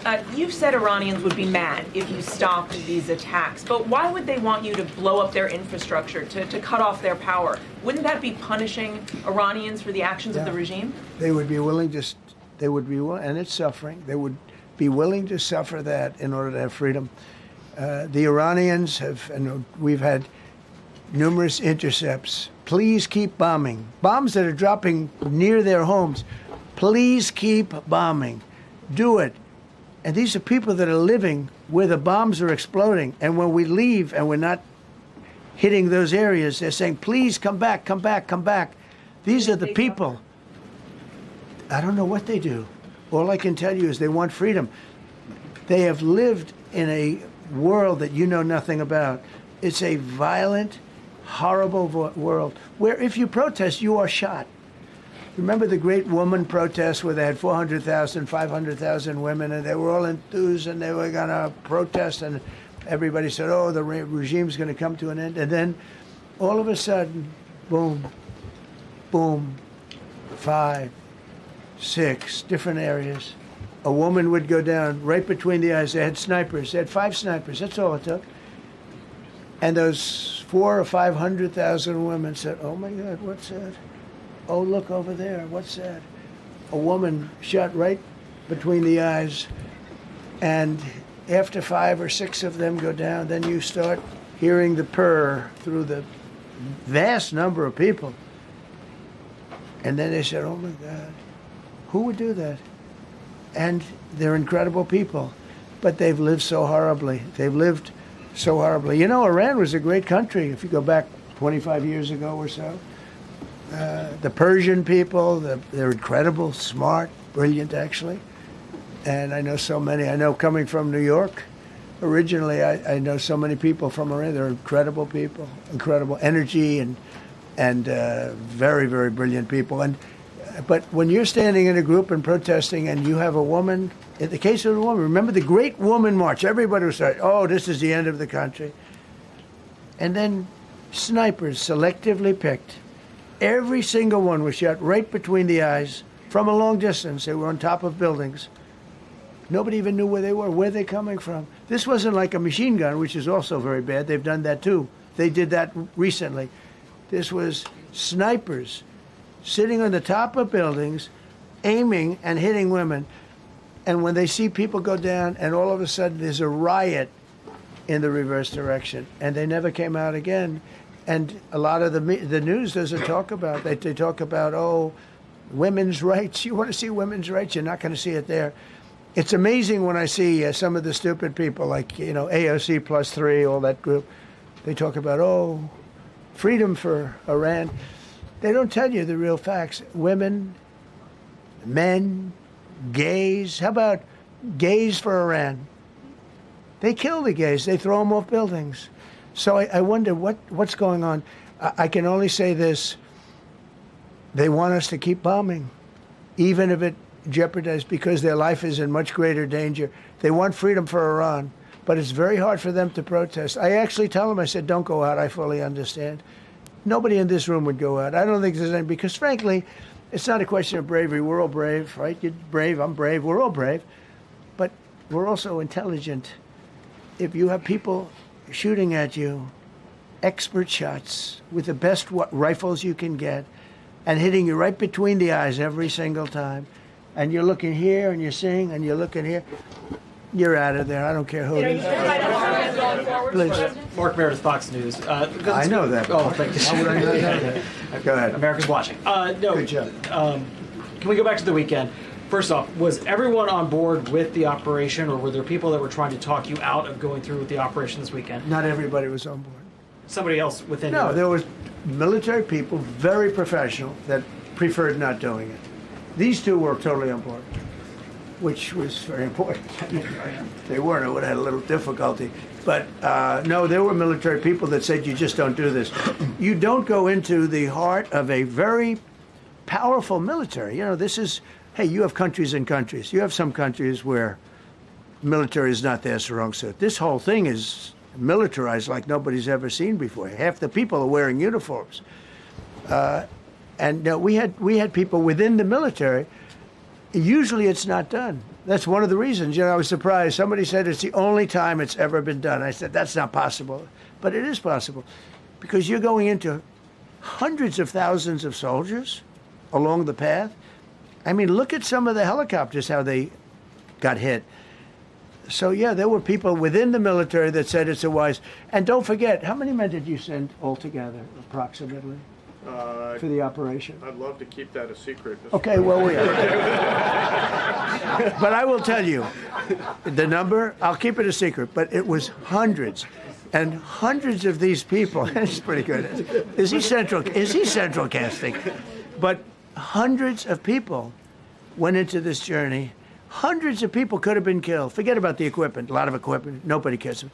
Hundreds of people could have been killed. So we had people that were within the military that said this is not a wise, and I understood that, but I decided to do it. Was there a point that that you were thinking there's too much on the line, and somebody was saying maybe we abort this now and wait? I mean, given the resource, like the general said, it seemed like there was so much on the line here. You must have been thinking, this could have completely changed. So the first one, which was in many ways as dangerous as the second, I guess it gets, because we're flying over daylight. We're the best at the world at night. We have goggles that we have goggles. I've tried them. They're unbelievable. I see better with the goggles at night than I see without them during daylight. I mean, daylight today, we have a beautiful day. You see just as well with goggles. In many ways, it's enhanced. So we have the best in the world. So it's much safer for us to do it at night, whereas other people, no other country has that capability. They don't have that particular piece of equipment like we do. But when I was told flying and in daylight, I think we flew 7 hours over Iran, and that's a long time, over unbelievably hostile territory, where they have nothing but weapons.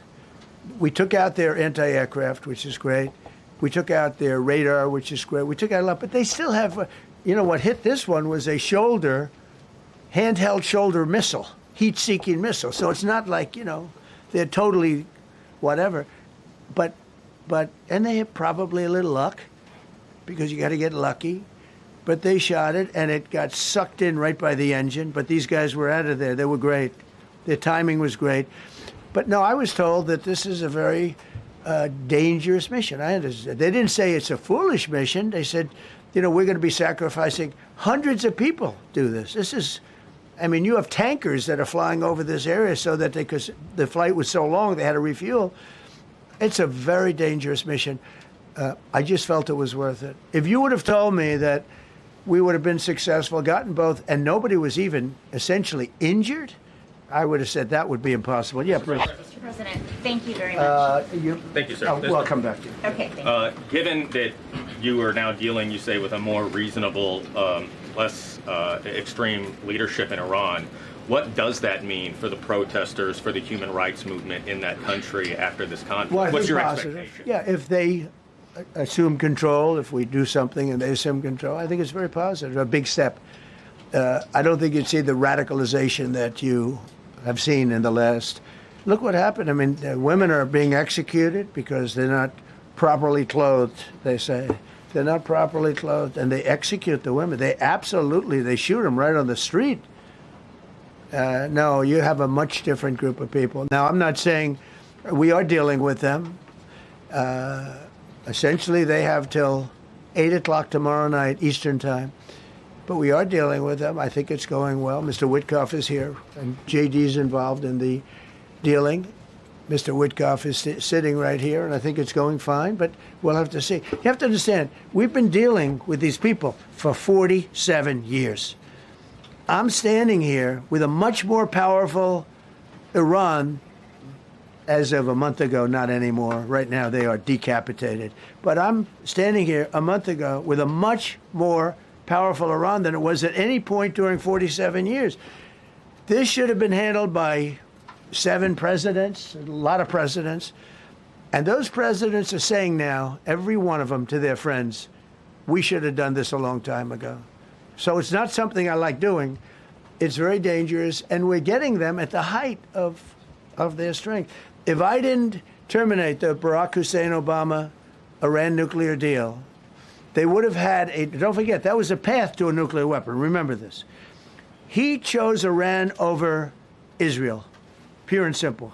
How Israel can vote for a Democrat is if you're Jewish in New York City or any place else in this country, and how you can vote for a Democrat is unbelievable, because he chose Iran, a very hostile Iran. Remember when he filled up a 757 with cash, billions of dollars of cash, and he sent it over to them.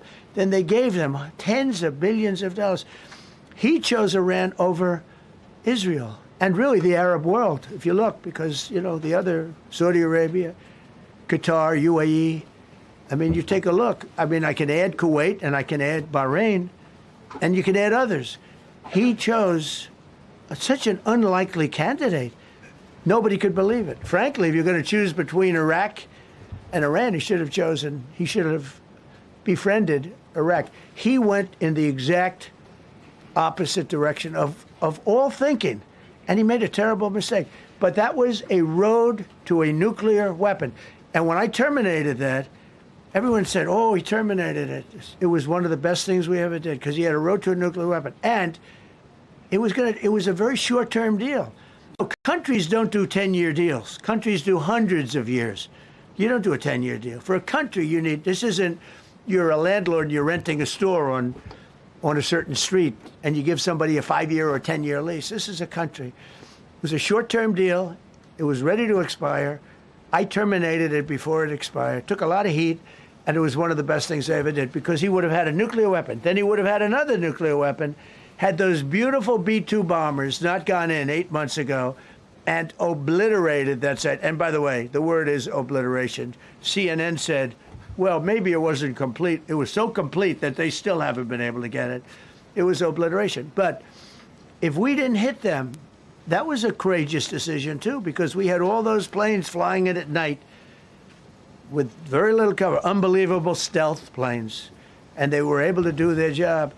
If we didn't do that, Iran would have had a nuclear weapon at a high level, either one of those two instances. And if they did, in my opinion, I told this to Bibi Netanyahu yesterday, Israel would have been extinguished. Large portions of the Middle East would have been extinguished, whether it's Saudi Arabia, Qatar, UAE, or others. And you saw that with thousands of missiles raining down upon them. They didn't think they were going to be hit. They thought they'd be watching us fight. And all of a sudden, UAE got hit by 1,500 missiles. He would have taken them out also.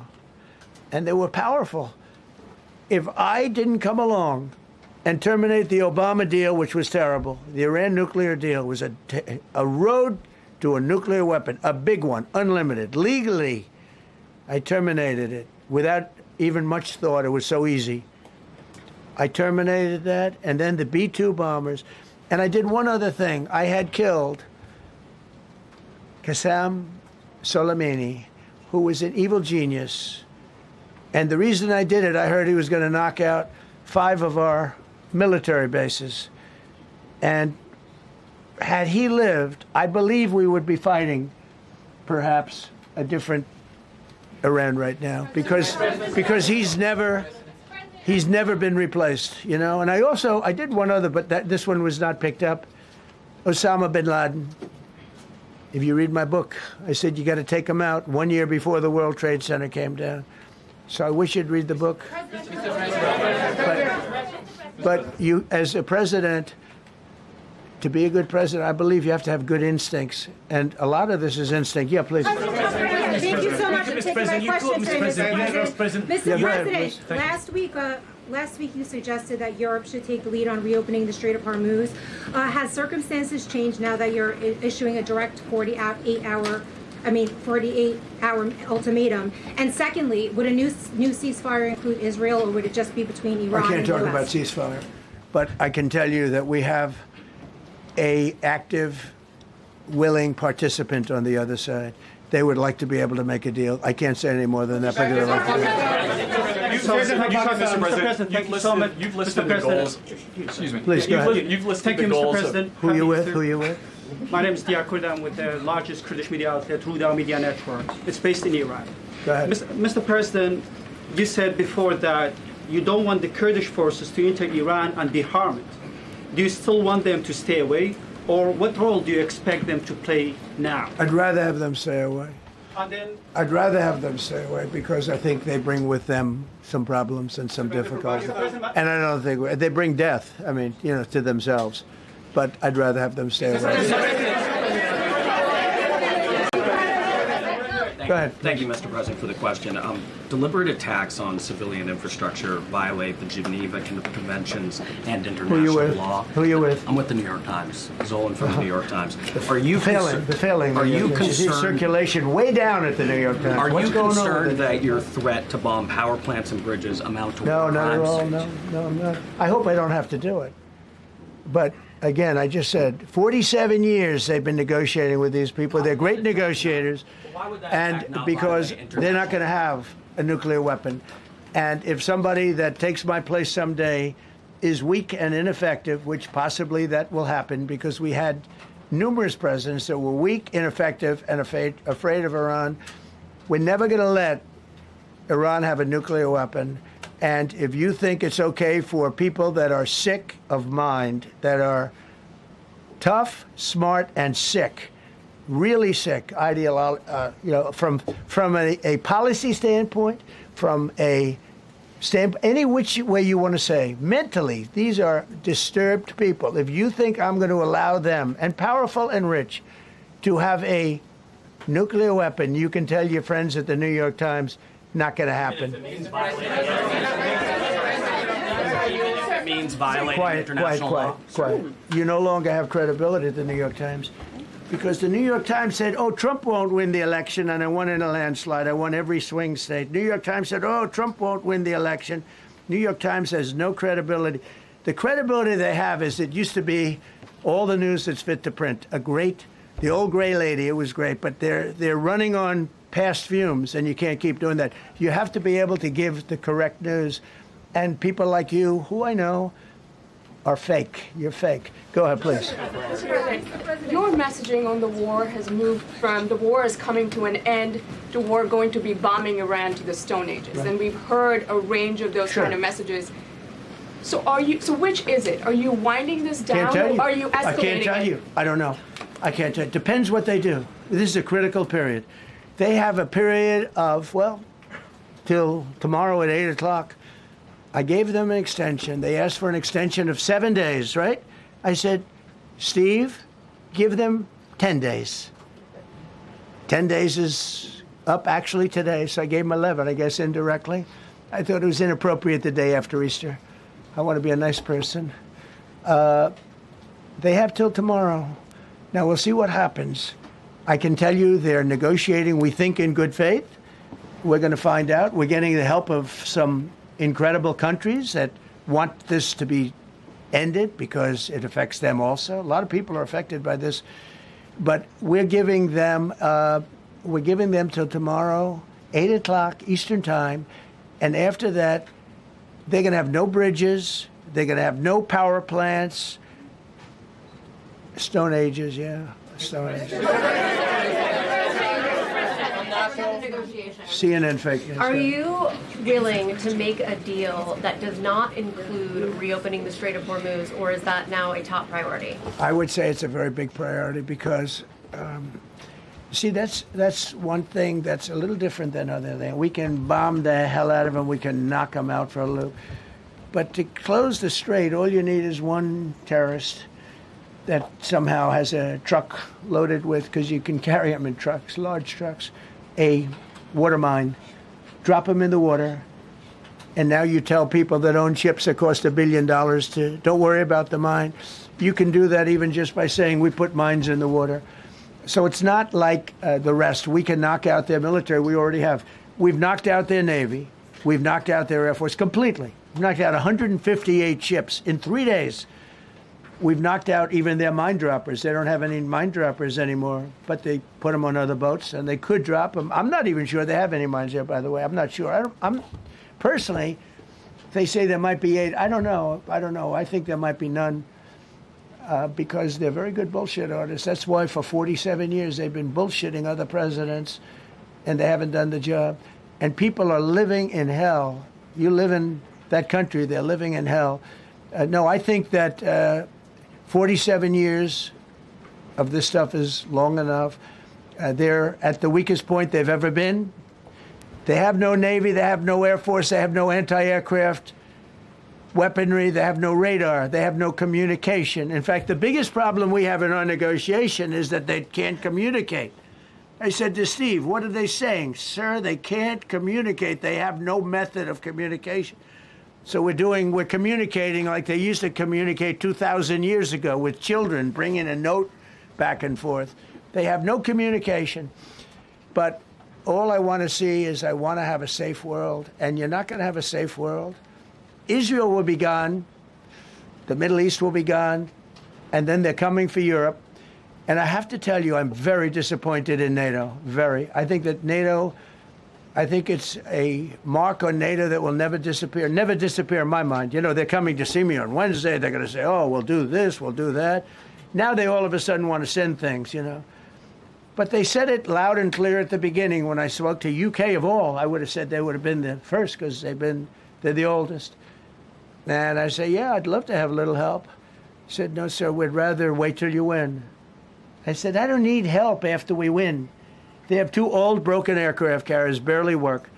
I said, I guess we can use them. Who the hell knows? I called the general. He didn't even want them. He said, we don't really need them. We got the SS Abraham Lincoln, sir. We don't need them. You know, we have, in terms of technology, we had one day 101 missiles going at 2,700 miles an hour, aimed at the Abraham Lincoln. 101 missiles. Out of 101 missiles, 101 missiles were shot down. Unbelievable technology. 10 years ago, 5 years ago, I don't know if that would have been possible, but 10 years ago, that wouldn't have been possible. 101 missiles heading to a ship that's not that far off the coast. And out of the 101 missiles, we shot down all 101. We have weaponry. The Patriots are unbelievable. We have weaponry that's unbelievable, yeah. Just to clarify. Go ahead, please. Yes. Thank you, Mr. President. You said earlier today during the egg roll that you would like to take Iran's oil, but Americans want U.S. forces home. Correct. What's that trade-off? If I had my choice, yeah, because I'm a businessman first. With Venezuela, as you know, the war was over in about 45 minutes. And we have great people running Venezuela, very good people. I mean, the relationship is good. And we are a partner with Venezuela. And we've taken hundreds of millions of barrels, hundreds of millions. Over 100 million barrels already is in Houston, refined and out. And paid for that war many, many times over, many times over. You know, the old days, to the victim. Okay, you know that. To the winner belong the spoils, go the spoils. And I've said, why don't we use it? To the victor go the spoils. And we don't have that. We haven't had that in this country probably in 100 years, because even the Second World War, you look at the Second World War, we didn't have it with the Second World War. We helped rebuild all those countries. We rebuilt Germany. How about Germany telling us that, well, it's not their war. We had nothing to do with it. They wanted me to go and tell them everything I was doing. We didn't know anything about it. Well, if I would have told them, they would have leaked it, and we wouldn't have been nearly as successful, possibly, right? But to the victor belong the spoils. So we haven't heard that in, I think, maybe hundreds of years. Now with Venezuela, and we, just so you understand, the people of Venezuela, they say if I ran for president of Venezuela, I'm polling higher than anybody has ever polled in Venezuela. So after I'm finished with this, I can go to Venezuela. I will quickly learn Spanish. It won't take too long. I'm good at language. And I will go to Venezuela. I'm going to run for president. But we're very happy with the president-elect that we have right now, the people that are running it. If you remember Bush with Iraq, they fired the generals, they fired the police, they fired the people that worked in their equivalent of the White House. They fired everybody. And you know what they had? They had a mess. And you know what happened? ISIS formed. Those generals and those soldiers got together. The police got together. They all got together. They formed ISIS. Not going to happen with us. So Venezuela has been an incredible situation. We went in. We were very successful. Military power like nobody's ever seen. The general, Venezuelan general, said, I was on that site. I said, I've never seen ferocity like that. I've been doing this for 40 years. He said, I've never seen it. They hit us from 17 different, they were all set. They saw that big, beautiful aircraft carrier, the Ford in that case, and planes were pouring off it at 1 o'clock in the morning. So typically when you see that late at night, you know, you could be in trouble, right? And we were all ready. They had their equipment. It was Russian. And they had Chinese equipment. It was all set. They were going to give us a fight. He said, and then they came, and they came at speeds like we've never seen. And they came at 17 different angles. The general and his people, that was a lot of angles. They hit him from every angle. He said, we knew it was over in 3 minutes. We were waiting for them. Their equipment didn't work. And there's a reason it didn't work. Someday we'll explain that to people. They pressed the button, nothing happened. They pressed it again and again, nothing happened. And he said, we knew this whole thing was over in 3 minutes. We've never seen any, he used the word ferocity. The ferocity of these planes from 17 different angles, and it was over. They went inside. And remember, that was on a military base with thousands of soldiers. And those soldiers looked and they said, get the hell out of here. Thousands. We didn't have thousands. We had like 200 people. So we have a great military. And I'll tell you what, somehow this rescue captured the world's attention, more so than normally. You're talking about 2 people. But this rescue captured the world's attention. But we did it in Venezuela. That was amazing. And now we have a very bad man in prison and going to trial. I mean, he released, aside from the drugs, which he was terrible, Maduro released hundreds of thousands of people from jails into our country. Drug dealers, murderers, the worst people in the world were released into our country because we had a stupid president who probably didn't know, and we had a border czar who never went to the border and never once called our great Border Patrol agents, right? Not once, Kamala. She never called the Border Patrol. She never said, how are we doing? I used to call the Border Patrol guys every day. You can ask them, Paul, ask any one of them. Brandon, ask them all the time, how are we doing? How are we doing? And we now, I'm proud to say, have a totally sealed border. 9 months, nobody is coming through our border. And nobody even tries because they know they're not going to get through. So we don't have caravans anymore. So maybe 1 or 2 more and we'll be done. Mr. President, are you allowed to, or are you willing to end this conflict with Iran charging tolls for passage through the strait? Us charging tolls? Iran. What about us charging tolls? Is that something you're considering? I'd rather do that than let them have them, right? Why shouldn't we? We're the winner. We won, okay? They are militarily defeated. The only thing they have is the psychology of, oh, we're going to drop a couple of mines in the water, all right? No, we have a concept where we'll charge tolls, okay? I thought you meant us. Your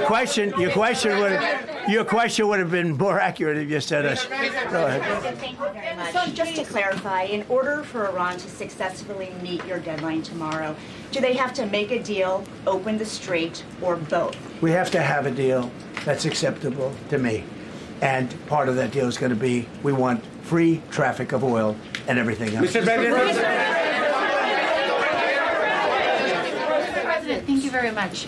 You've said glory be to God in this conflict. Do you believe that God supports the United States' actions in this war? I do, because And have you God sought is his direction? good. Because God is good, and God wants to see people taken care of. God doesn't like what's happening.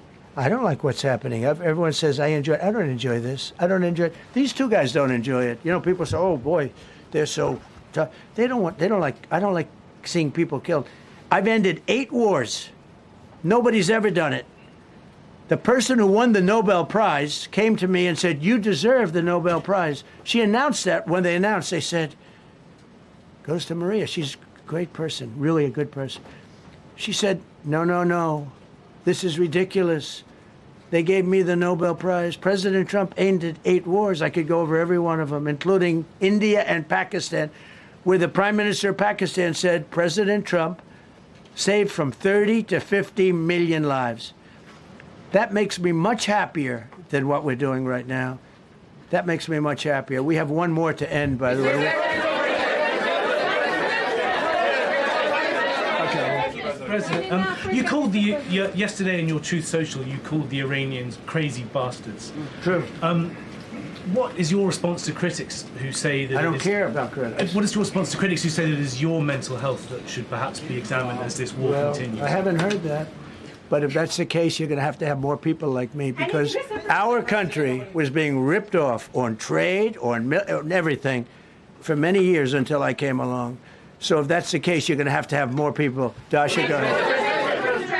You said that very little is off limits in Iran as far as targeting, Yeah. including power plants, bridges. You've mentioned those. Very little is off limits. Are there certain kinds of civilian targets, though? I'm thinking schools I don't want to or tell you hospitals that. that you I don't want would to say tell you is that. off- We have a plan, because of the power of our military, where every bridge in Iran will be decimated by 12 o'clock tomorrow night, where every power plant in Iran will be out of business, burning, exploding, and never to be used again. I mean, complete demolition by 12 o'clock.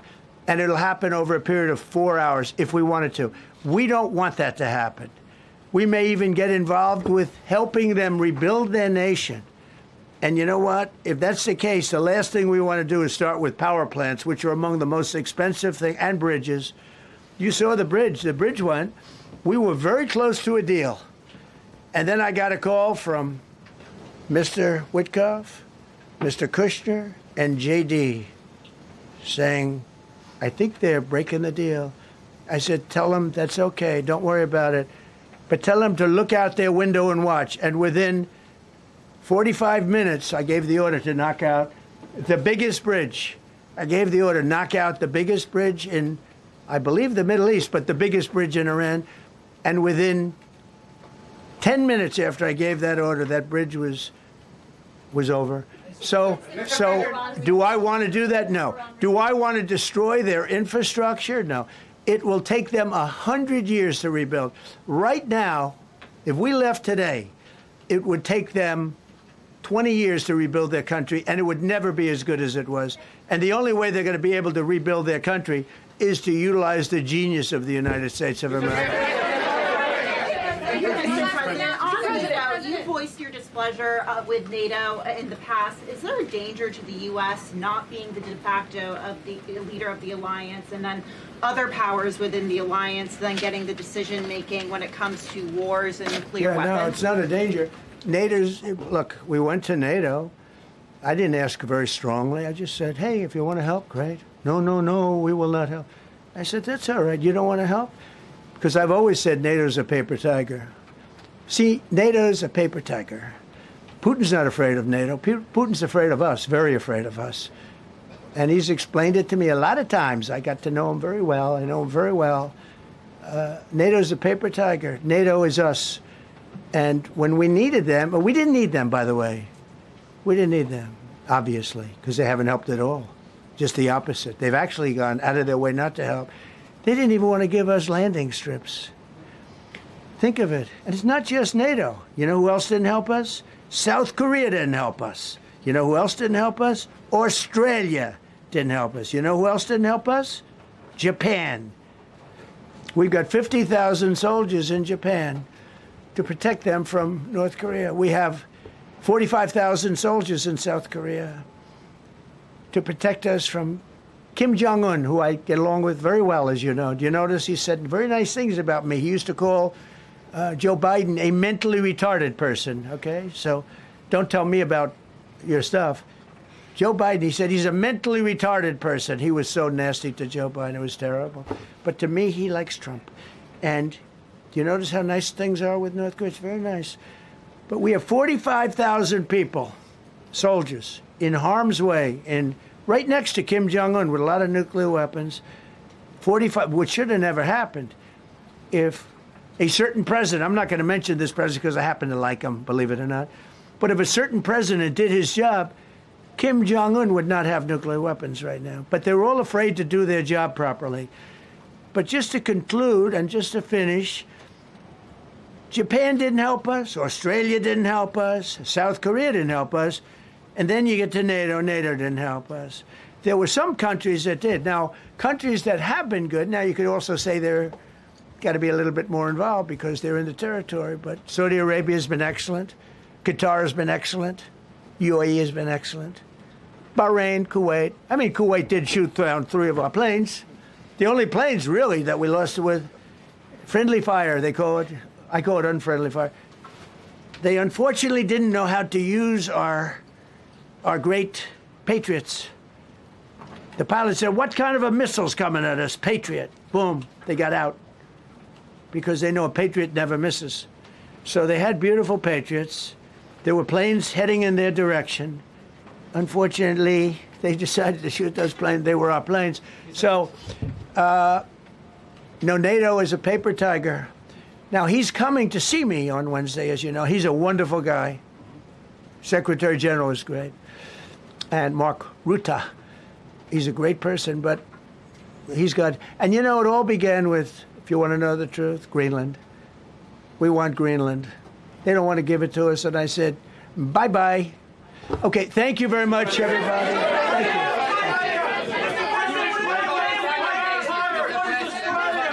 What about rising gas prices for Americans who are concerned? General, how are you? Yeah.